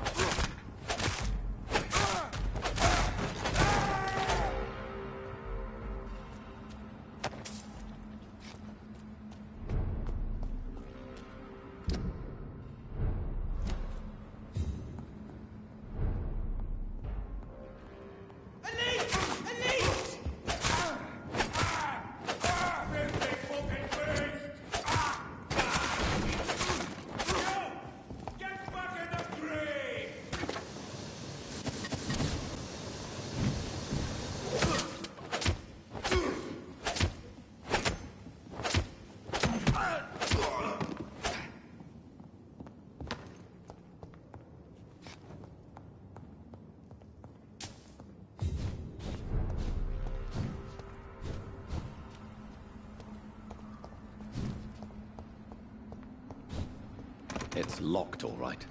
I should find another way to get into the neighborhood.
I think this passage could lead me close to Aloysius Dawson's mansion.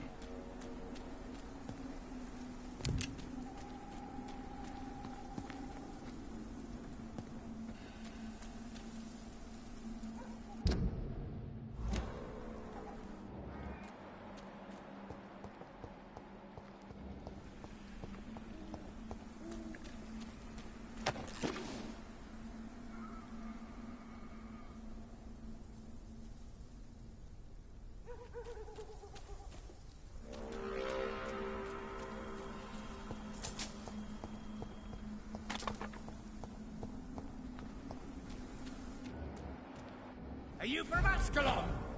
I don't care! Ah, gotcha!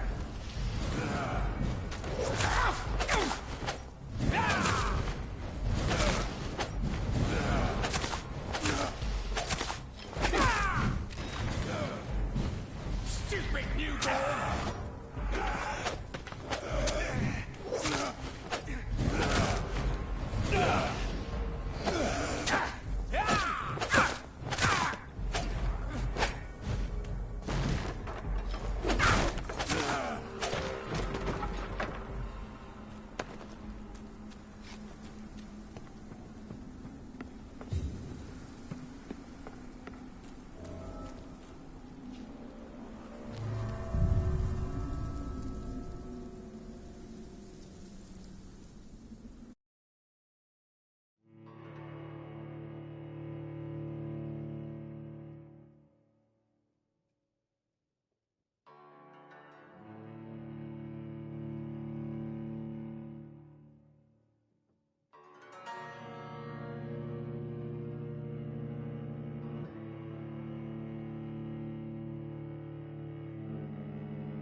It's locked.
It's locked, all right.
I can't believe I'm doing this.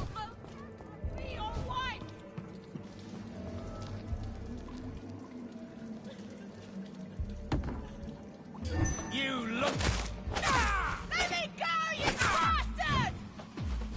You're bleeding.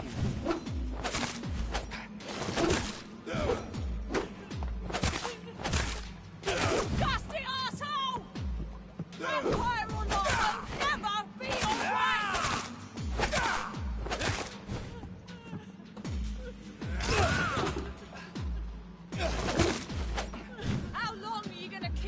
locked in here!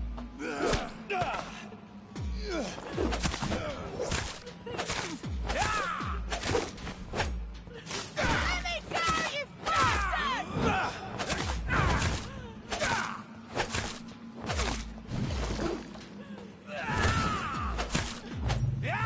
Disgusting arsehole! Vampire or not, I'll never be your wife!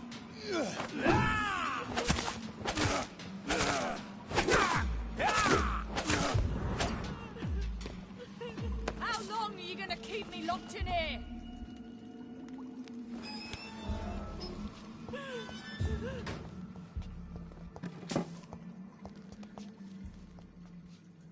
Are you all right, miss? Who are you? What do you want from me? My name is Jonathan Reed. I'm a doctor. What happened to you? Why are you here? I'm Louise Teasdale. I was kidnapped a few weeks ago by a vampire. Don't laugh, please, sir. It's no joke. I believe you, Miss Teasdale. That monster told me my father was dead. That no one was waiting for me outside. You're safe now. You don't have to worry about the vampire. You should just return home. Thank you, sir. I hope we'll meet again soon. Because I'd really like you to teach me how to get rid of these creatures.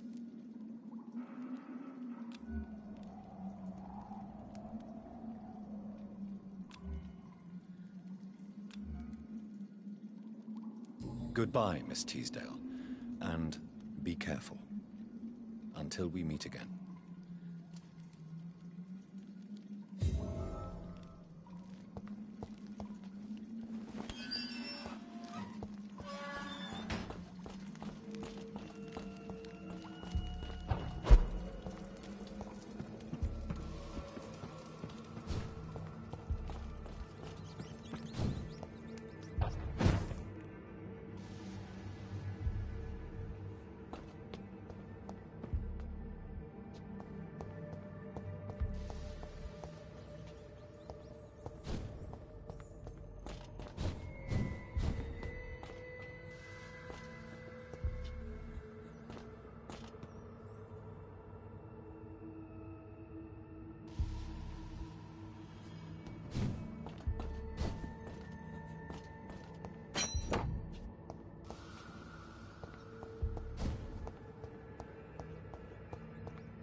Dr. Reed.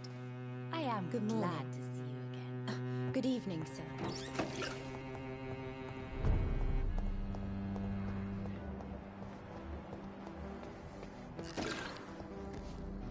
Good evening, sir. May I ask you what you're doing here at this late hour? I'm conducting an investigation about the epidemic in this part of town. And who are you, sir? I'm Dr. Jonathan Reed from the Pembroke Hospital. May I ask who you are and why all the questions? I'm Detective Inspector Charles Albright from Scotland Yard. And I don't find your answers convincing. What is a Pembroke doctor doing in the West End at this time of night?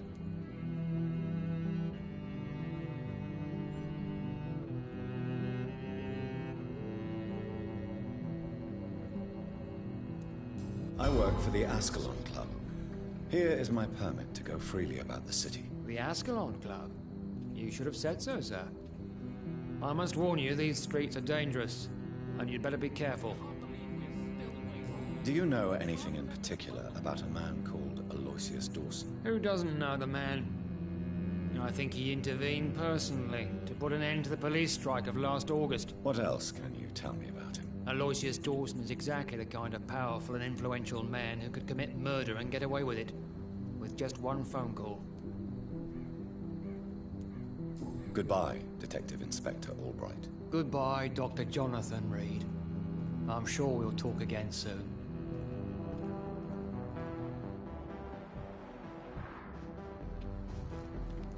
Dr. Reed, still conducting your nocturnal survey? Do you need medical attention, Inspector? I'm afraid I may have caught something. I don't feel too well. You'll quickly feel better after taking this. Thank you, Dr. Reed. I really appreciate it. Goodbye, Detective Inspector Albright. Goodbye, Dr. Jonathan Reed. I'm sure we'll talk again soon.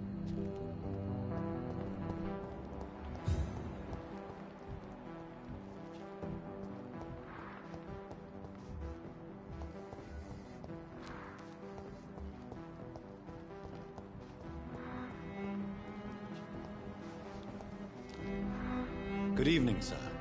I am Dr. Jonathan Reed. Do you need my help? Yes, please. Would you be kind enough to tell me what the time is? That's all you need to know. Well, is it not important to know? As important as where you are?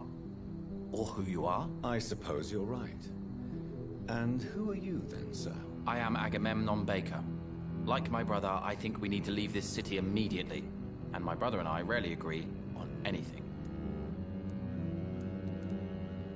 What can you tell me about Aloysius Dawson? You should ask that question to my brother instead. Personally, I've not seen Aloysius for many years. Goodbye for now, Mr. Baker.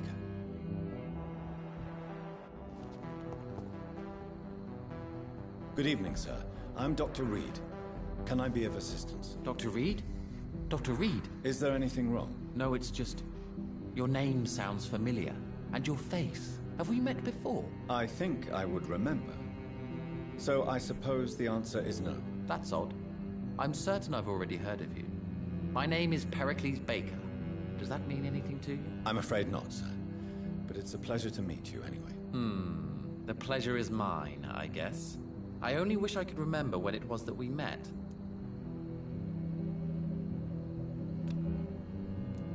What can you tell me about Aloysius Dawson? I've heard this is a man who has searched for his place in the world for a long time. I hope he found it.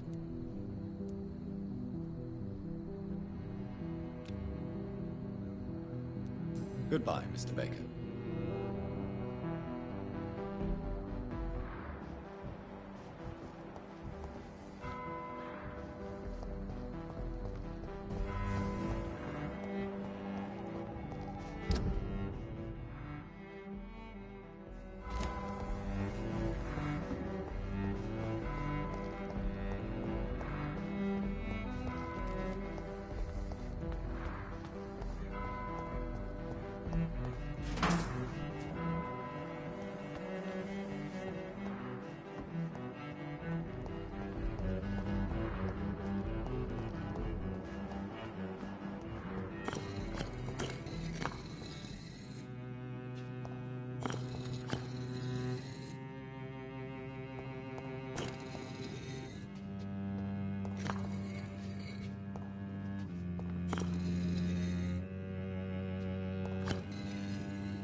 Good evening, Miss Price.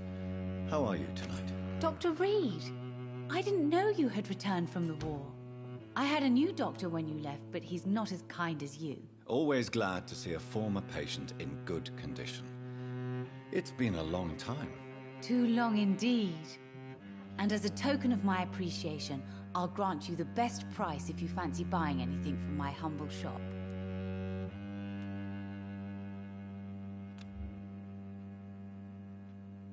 Do you need my medical attention, Miss Price? Oh yes, I feel so oppressed lately. And tired and feeble too. Thank you so much, Doctor. You're always so considerate. I'm just doing my job. Perhaps. But I have always been grateful for your concern, you know. Do you know Aloysius Dawson? Everybody knows him. He's only been to my shop once, though, looking for rare books and other intriguing antiques. Did he buy something from you? No, he left quickly. He almost laughed at my goods. Mr. Dawson may be a rich man, but you can't buy good manners. But isn't Aloysius Dawson known for his philanthropy? That was before his brother Robert died in an aeroplane crash. Since then, the remaining twin has turned into a heartless tycoon. May I look at your goods, Miss Price? It's always a pleasure to have you here, Dr. Reed. Take all the time you need.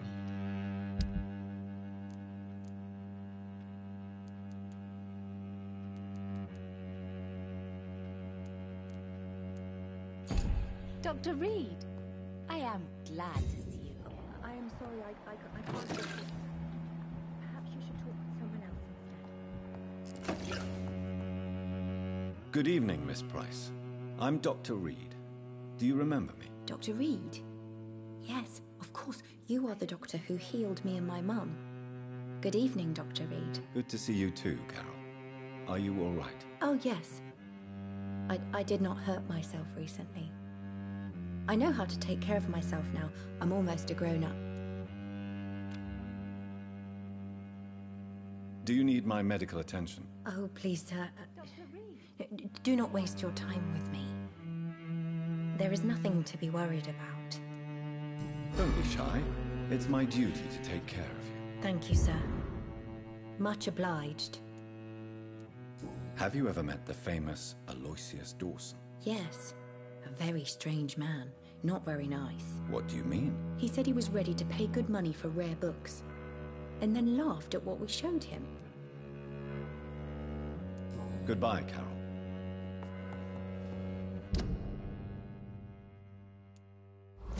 Good morning.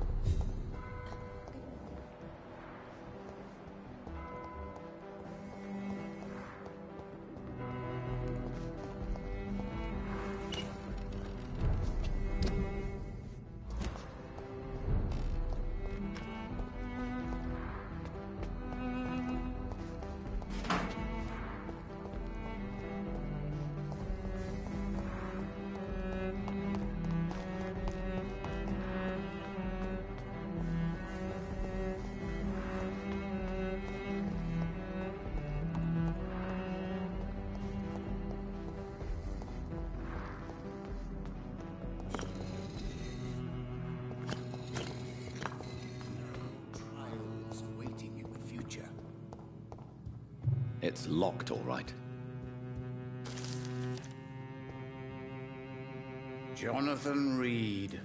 At last we meet. The cards warned me you would visit tonight. I beg your pardon, sir. Do I know you? Of course you do. Our mutual friend, Dr. Swansea, can't speak highly enough of you. My name is Usher.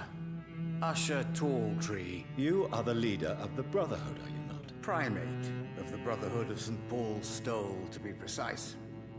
I'm really glad we met tonight. I love it when the cards tell me a truth. The cards told you to expect me? Yes, they can tell me everything. They told me that you are a new Ekon who relishes his blood diet. Is there anything you could tell me about Aloysius Dawson? Aloysius Dawson. Yes, of course. We met on several occasions. With time, he got deeper and deeper into the occult. He's not the only one. It's been quite the fashion for several decades. The Golden Dawn, for instance, is just one example. True. Aloysius was a member of the Golden Dawn until 1900. Then his thirst for dark knowledge grew. I'm talking forbidden texts, readings which blackened his heart.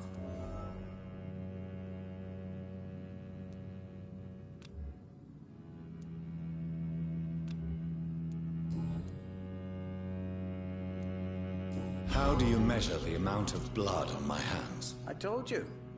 The cards always tell the truth. Well, most of the time. Is it possible to tell me my future? A vampire's fate is much more delicate to read, Doctor. But I can try. All right.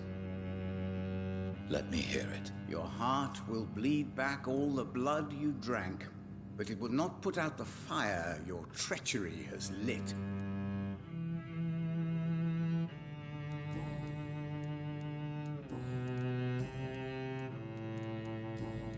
Goodbye, sir.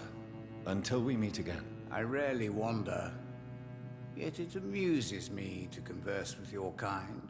Perhaps London will survive the epidemic, but I see terrible trials waiting in the future.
for the bloody crime!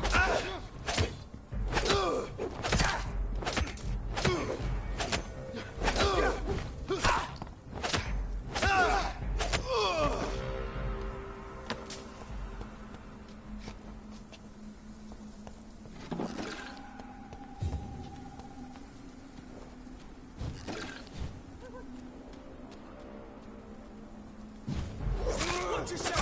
There's one of them! Blood!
I have this thirst for blood. This is despicable.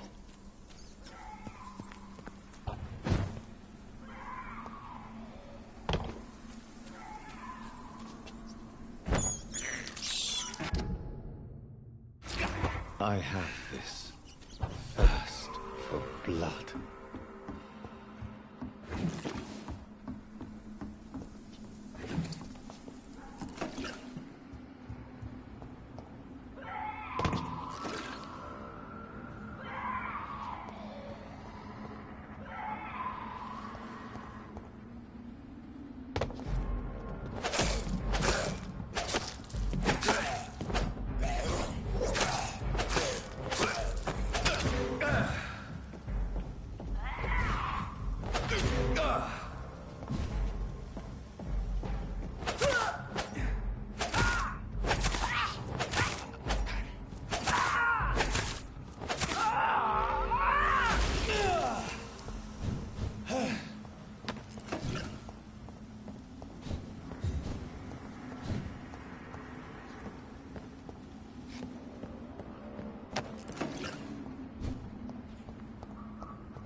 Maybe there's a way to break into this house.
There has been a fight here. I can see a blood trail. Left by one of the antagonists, perhaps?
Louise's father was determined to find and save her.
I can't believe I'm doing this.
Best be moving on.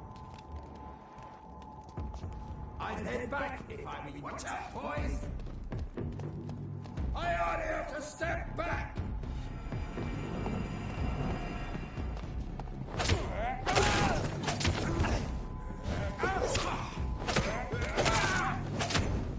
Fear no! He cannot be defeated! A beast! Die first!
Dawson's mansion.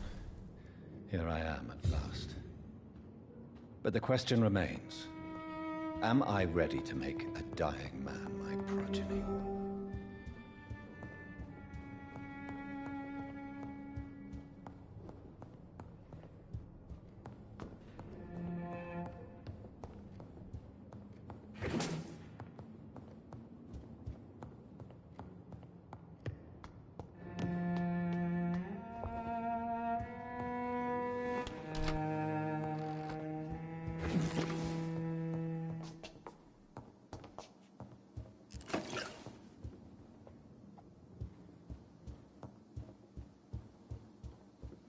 It's locked.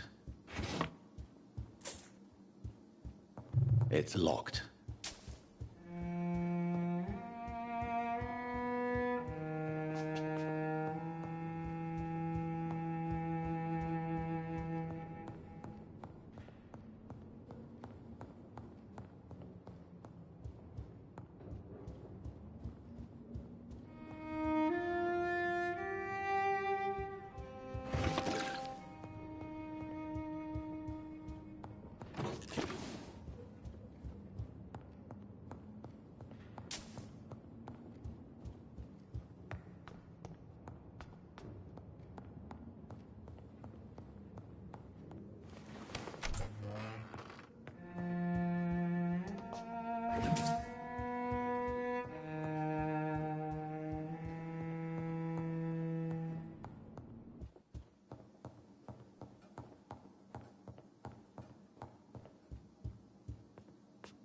It's locked.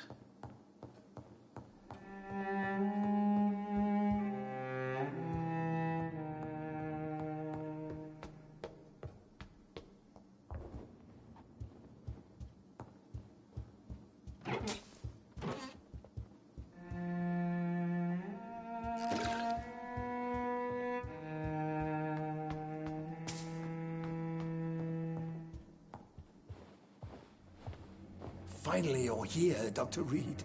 What took you so long?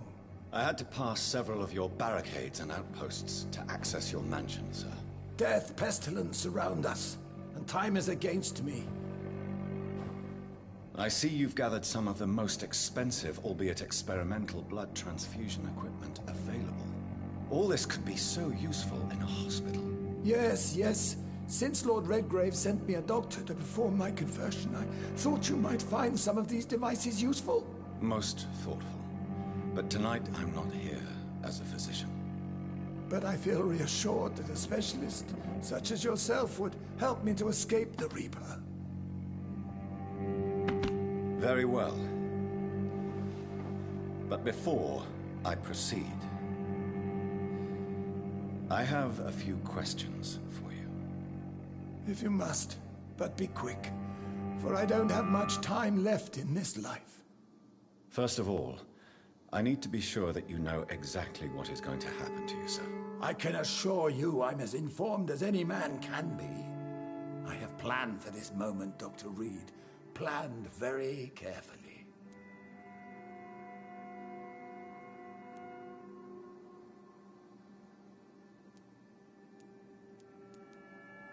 Sir, I'm going to end your life. Do you not wish to discuss the procedure for even a minute? I don't have a minute to indulge in idle chatter. I can't feel my legs, and the cold, so cold.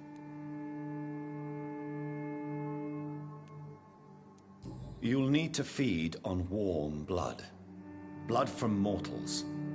How do you feel about that? I'm rich, Dr. Reed, and powerful. I'm sure I'll be able to acquire all the blood I need without ever having to sully my own hands. Let's move on, then. Please, I'm cold and tired.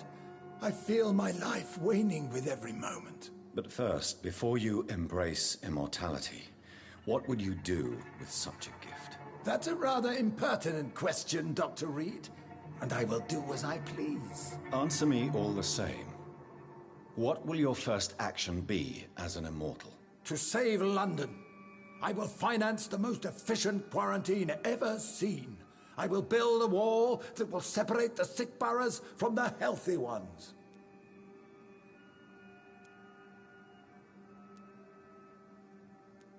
Quarantine is not a bad idea, medically speaking. But I'm convinced this epidemic will not be contained by mere walls. As long as the right people are on the right side of the wall, that's all that matters.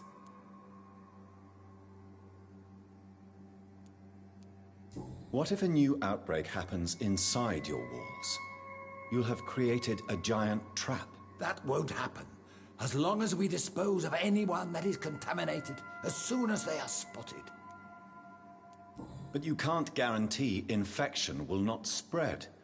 Just one contagious carrier would be enough to create an apocalypse. The apocalypse is already knocking at the gate. We must be strong now.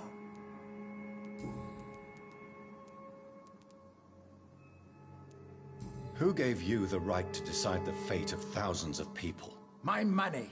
My money and my pending immortality gives me the needed authority, Doctor. I'm a businessman.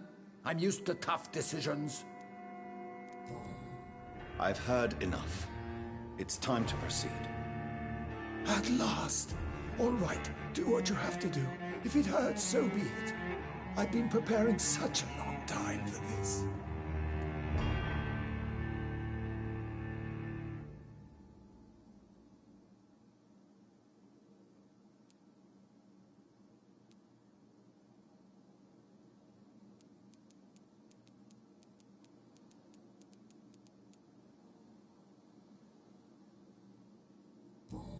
Listen to me, Aloysius Dawson.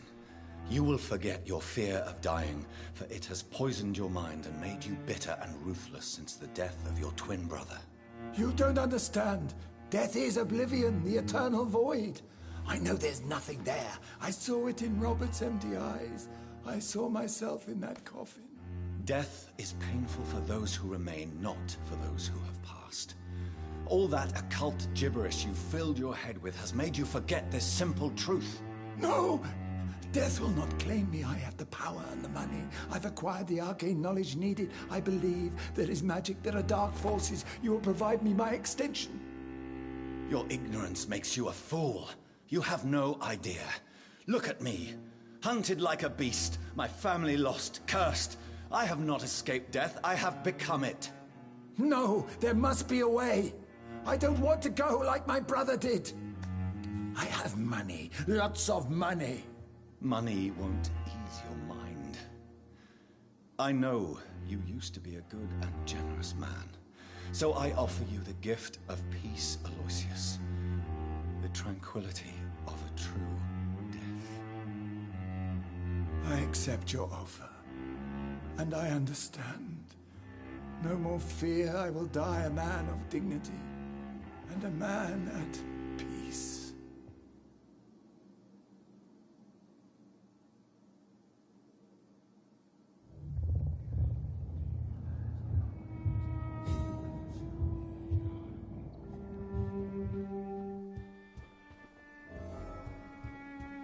It's locked.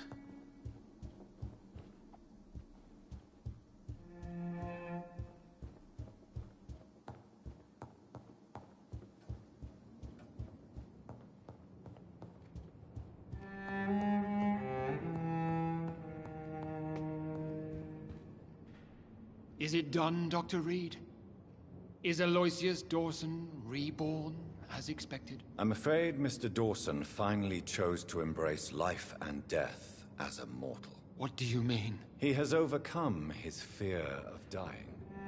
I let him rest and wait for death to come. What? This is unacceptable.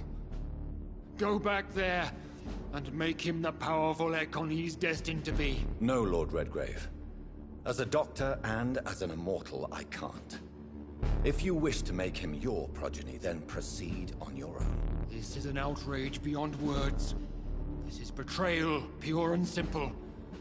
I should kill you on the spot. You swore on William Marshall's blood. Well, get rid of me then. From now on, you're an outcast. Banished. You are forbidden to ever appear in front of us again. Ascalon will smite you on sight, and your heart will be thrown to the rats. I'll leave you then. Have fun with your puppets and shadow plays, Lord Redgrave. Yes, go, traitor. And take that awful creature, that counterfeit of a woman I saw waiting for you, and be gone!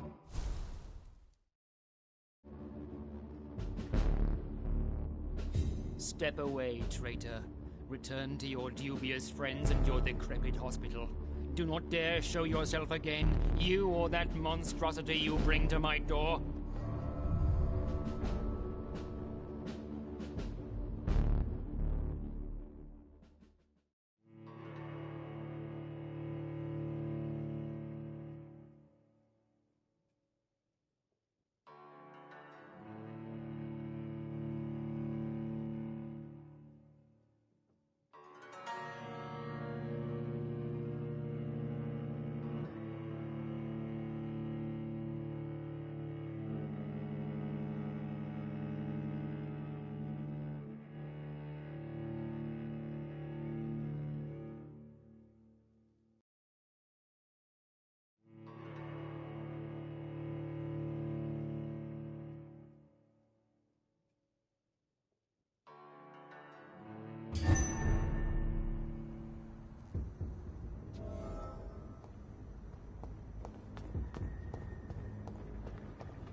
We meet again at the strangest of times, young Ekon.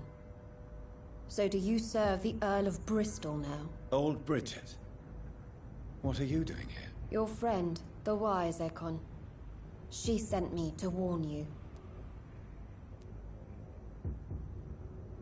Lady Ashbury? You know her? Tell me what's going on. The lady approached me but a few nights ago, wanting to meet the sewer skulls. Once she questioned Harriet Jones.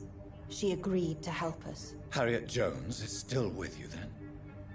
How is she doing? Harriet remains angry, but is recovering slowly. Her mind is twisted, but at least her body is healing. Tell me what is going on. The lady asked us to keep an eye on your mortal doctor friend while you were away. We spotted the hunters. They were discussing plans to attack tonight. No time to lose, then. I must go there right away. I shall return to my den. Have you a message for the lady? Should I see her before you?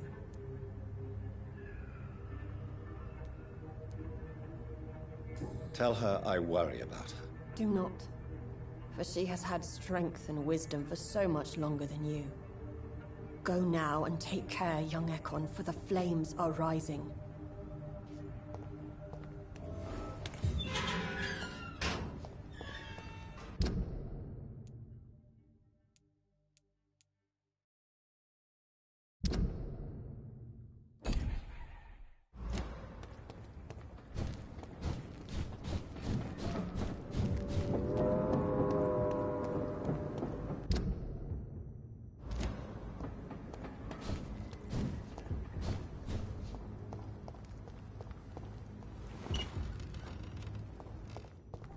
You really thought you could betray Lord Redgrave and pay the price?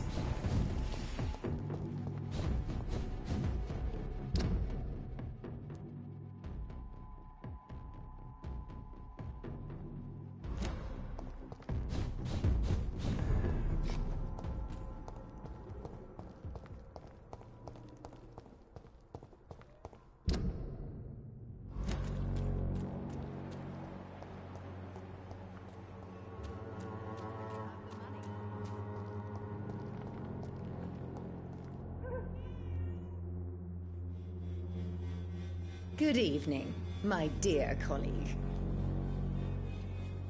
You look ill, Miss Swanborough. I wonder if your concoction will do the trick. I have no doubt it will. But I'm not against a second opinion, Dr. Reed. Well, there you have it. Take this remedy, but be discreet. It may damage your business otherwise. Thank you. Goodbye, Miss Swanborough. Perhaps we'll talk again.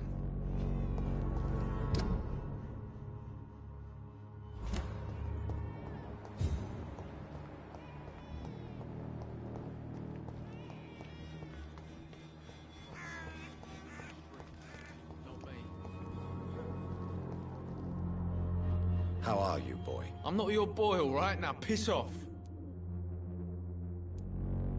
I found the recruiter you were expecting.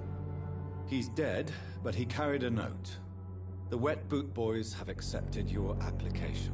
I knew it! I told you I was tough enough. I'll be free soon.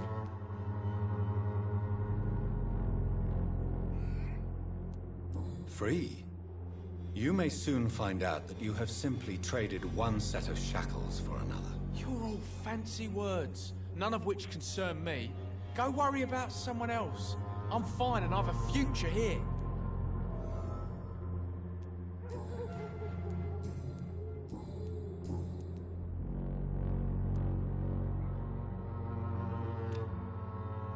Do you need assistance? Please. Feeling tired these days. There you go. Let's hope nobody steals it from you. Very funny.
No, not now. Not me, please. I'll be good.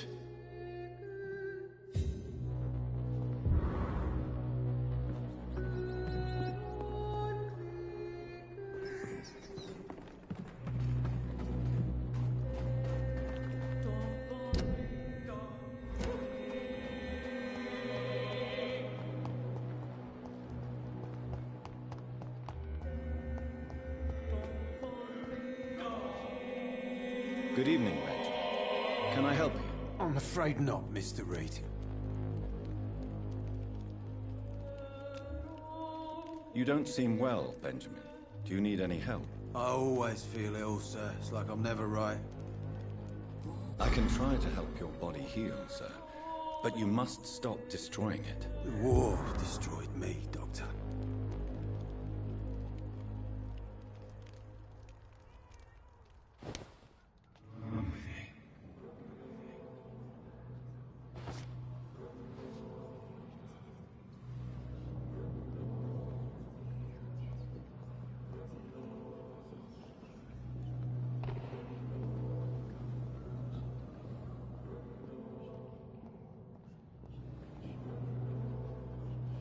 When science fails you, this elixir will give you...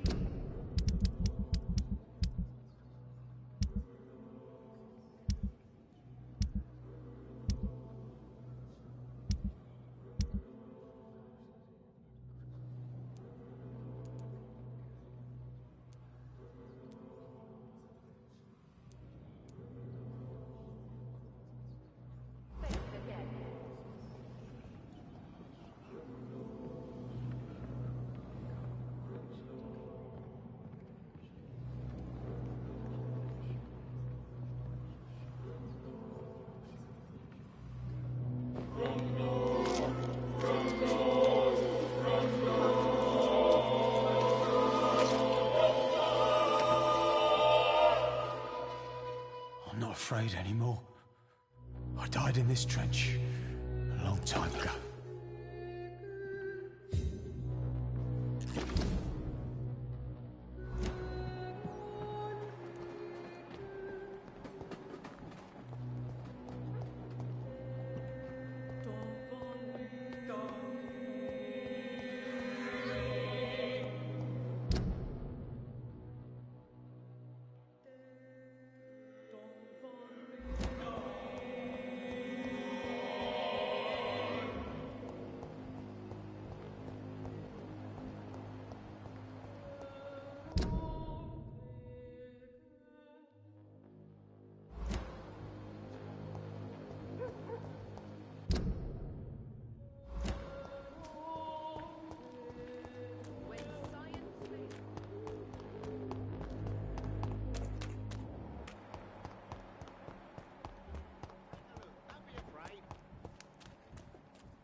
Fancy buying something, sir? You never lose your focus, do you?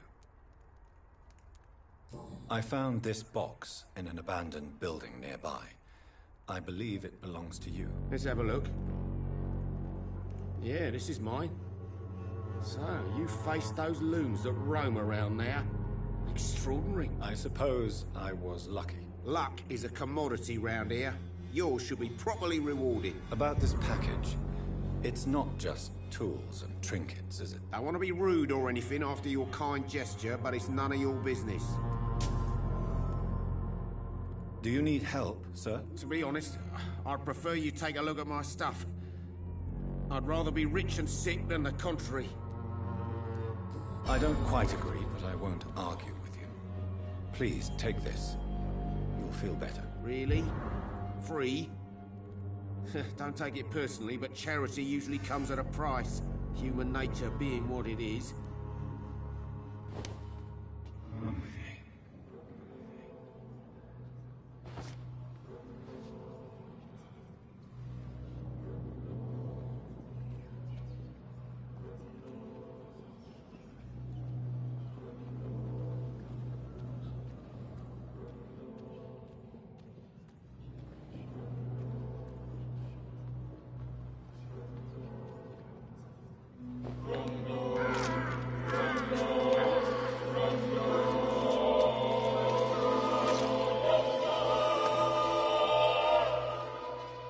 I never had any luck in my life.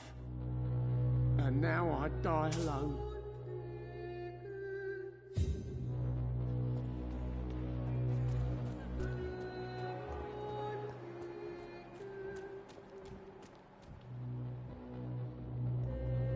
Good evening, Christina. Change your mind, Mr. Reed? Could this be the scarf you lost, Miss Popper? It is much more than a scarf to me. It is the only thing that connects me to my family and my country. Thank you so much.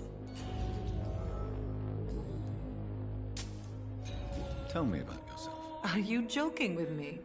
People don't usually come to see me for conversation. I have no interest in your work. I am, however, curious as to what led you into this career. Short story. The war, exile, and England. This country is not especially welcoming. I've been refused many jobs because of where I am from. I had few options left. I always thought I was the master of my own fate. But now I know we don't always have control over our lives. I don't judge you. You know, this money is not only for me. I have good reasons to need this money quickly, but it is not your concern, Doctor.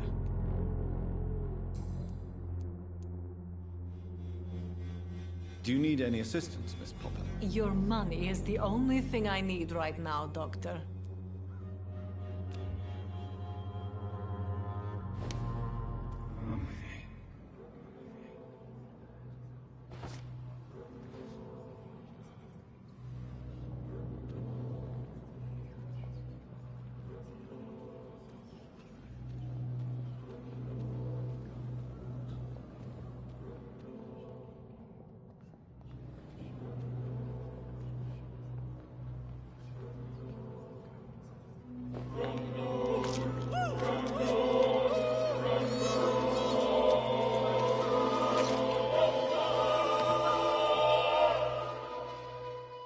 Dear brother, I'm sorry. I was not strong enough.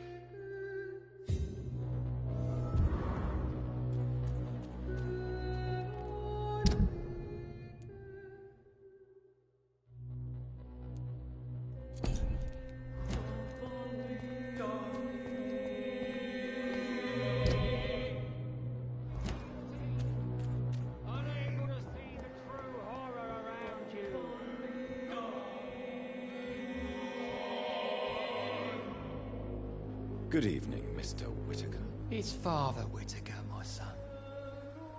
So, are you still lost in your rational delusions?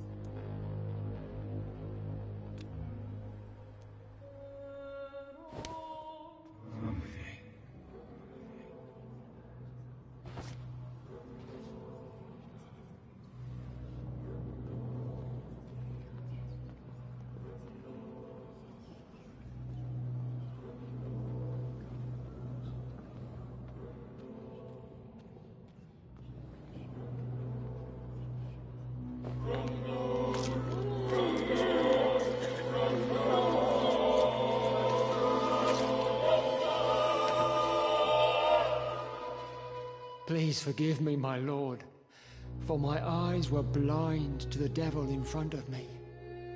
My task will remain unachieved.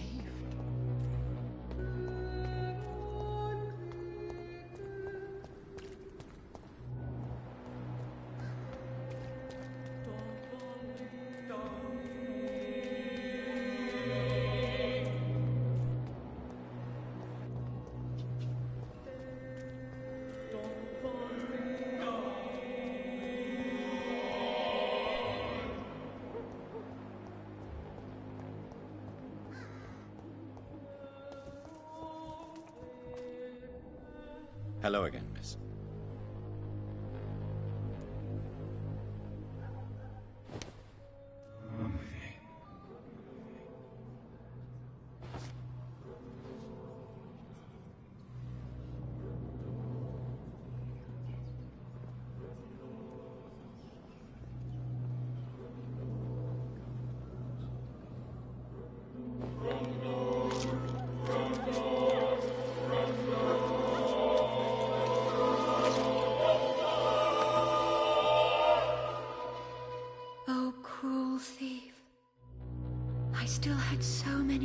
To give to this world. You stole all my tears and all my joys to come.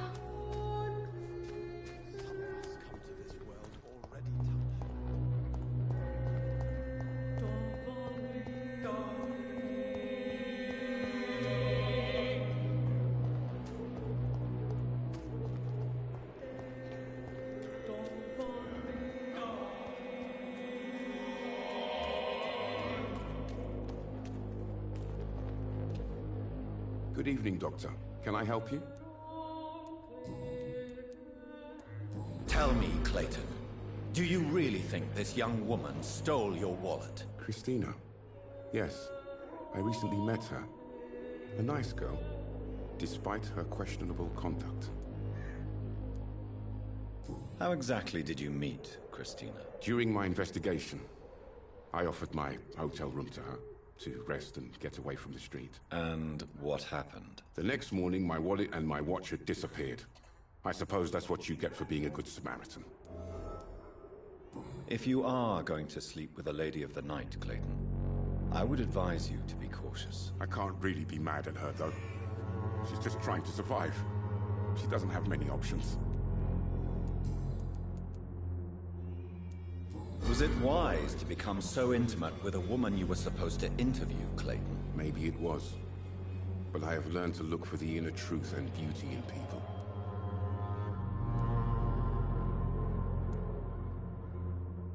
I know more than enough to understand your situation. For a reporter, you certainly lack impartiality. I would have expected more open-mindedness from an educated man like you, Dr. Reed. If you have no further wisdom to impart, I shall take leave.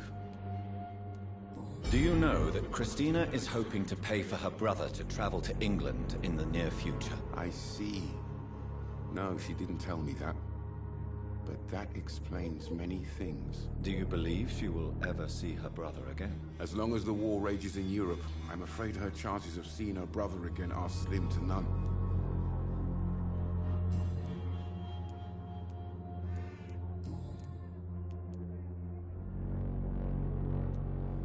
Christina Popper claims she sells her body because she can't find any other work.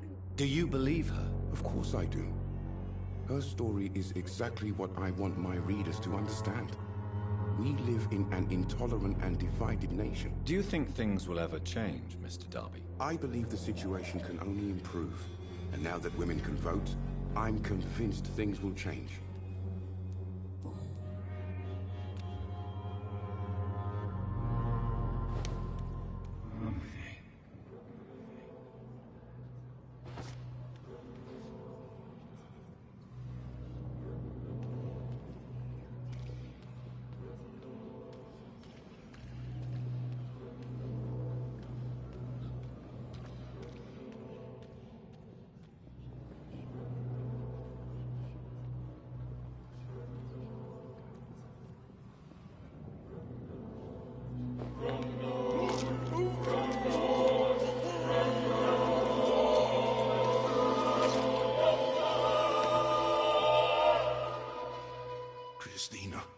loved her. I know it now. I should have told her.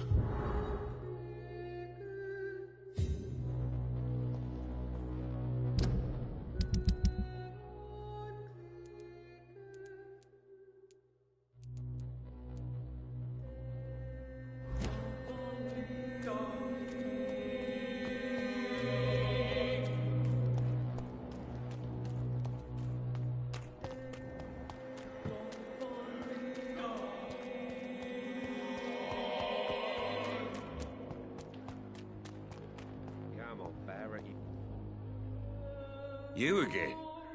What do you want this time?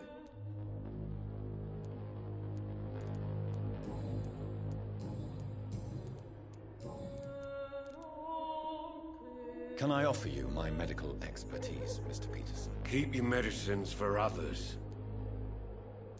There is a thin line between pride and stupidity, sir. Please take this medication. You'll feel better. All right. I'll take it then. It's not like I don't appreciate the gesture.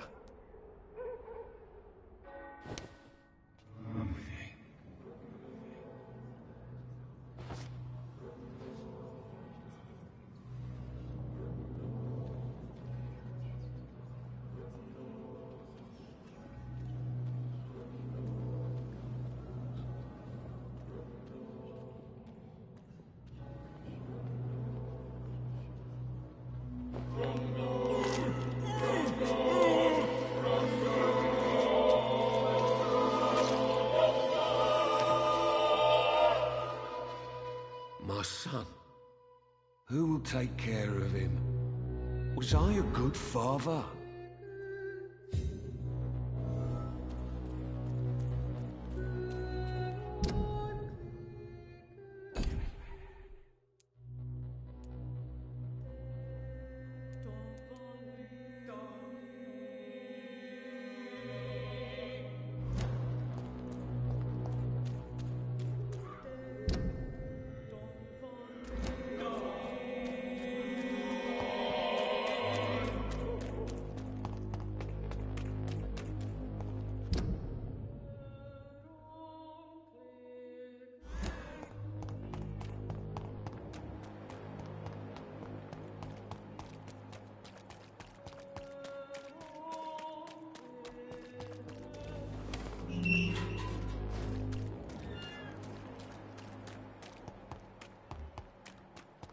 You feeble!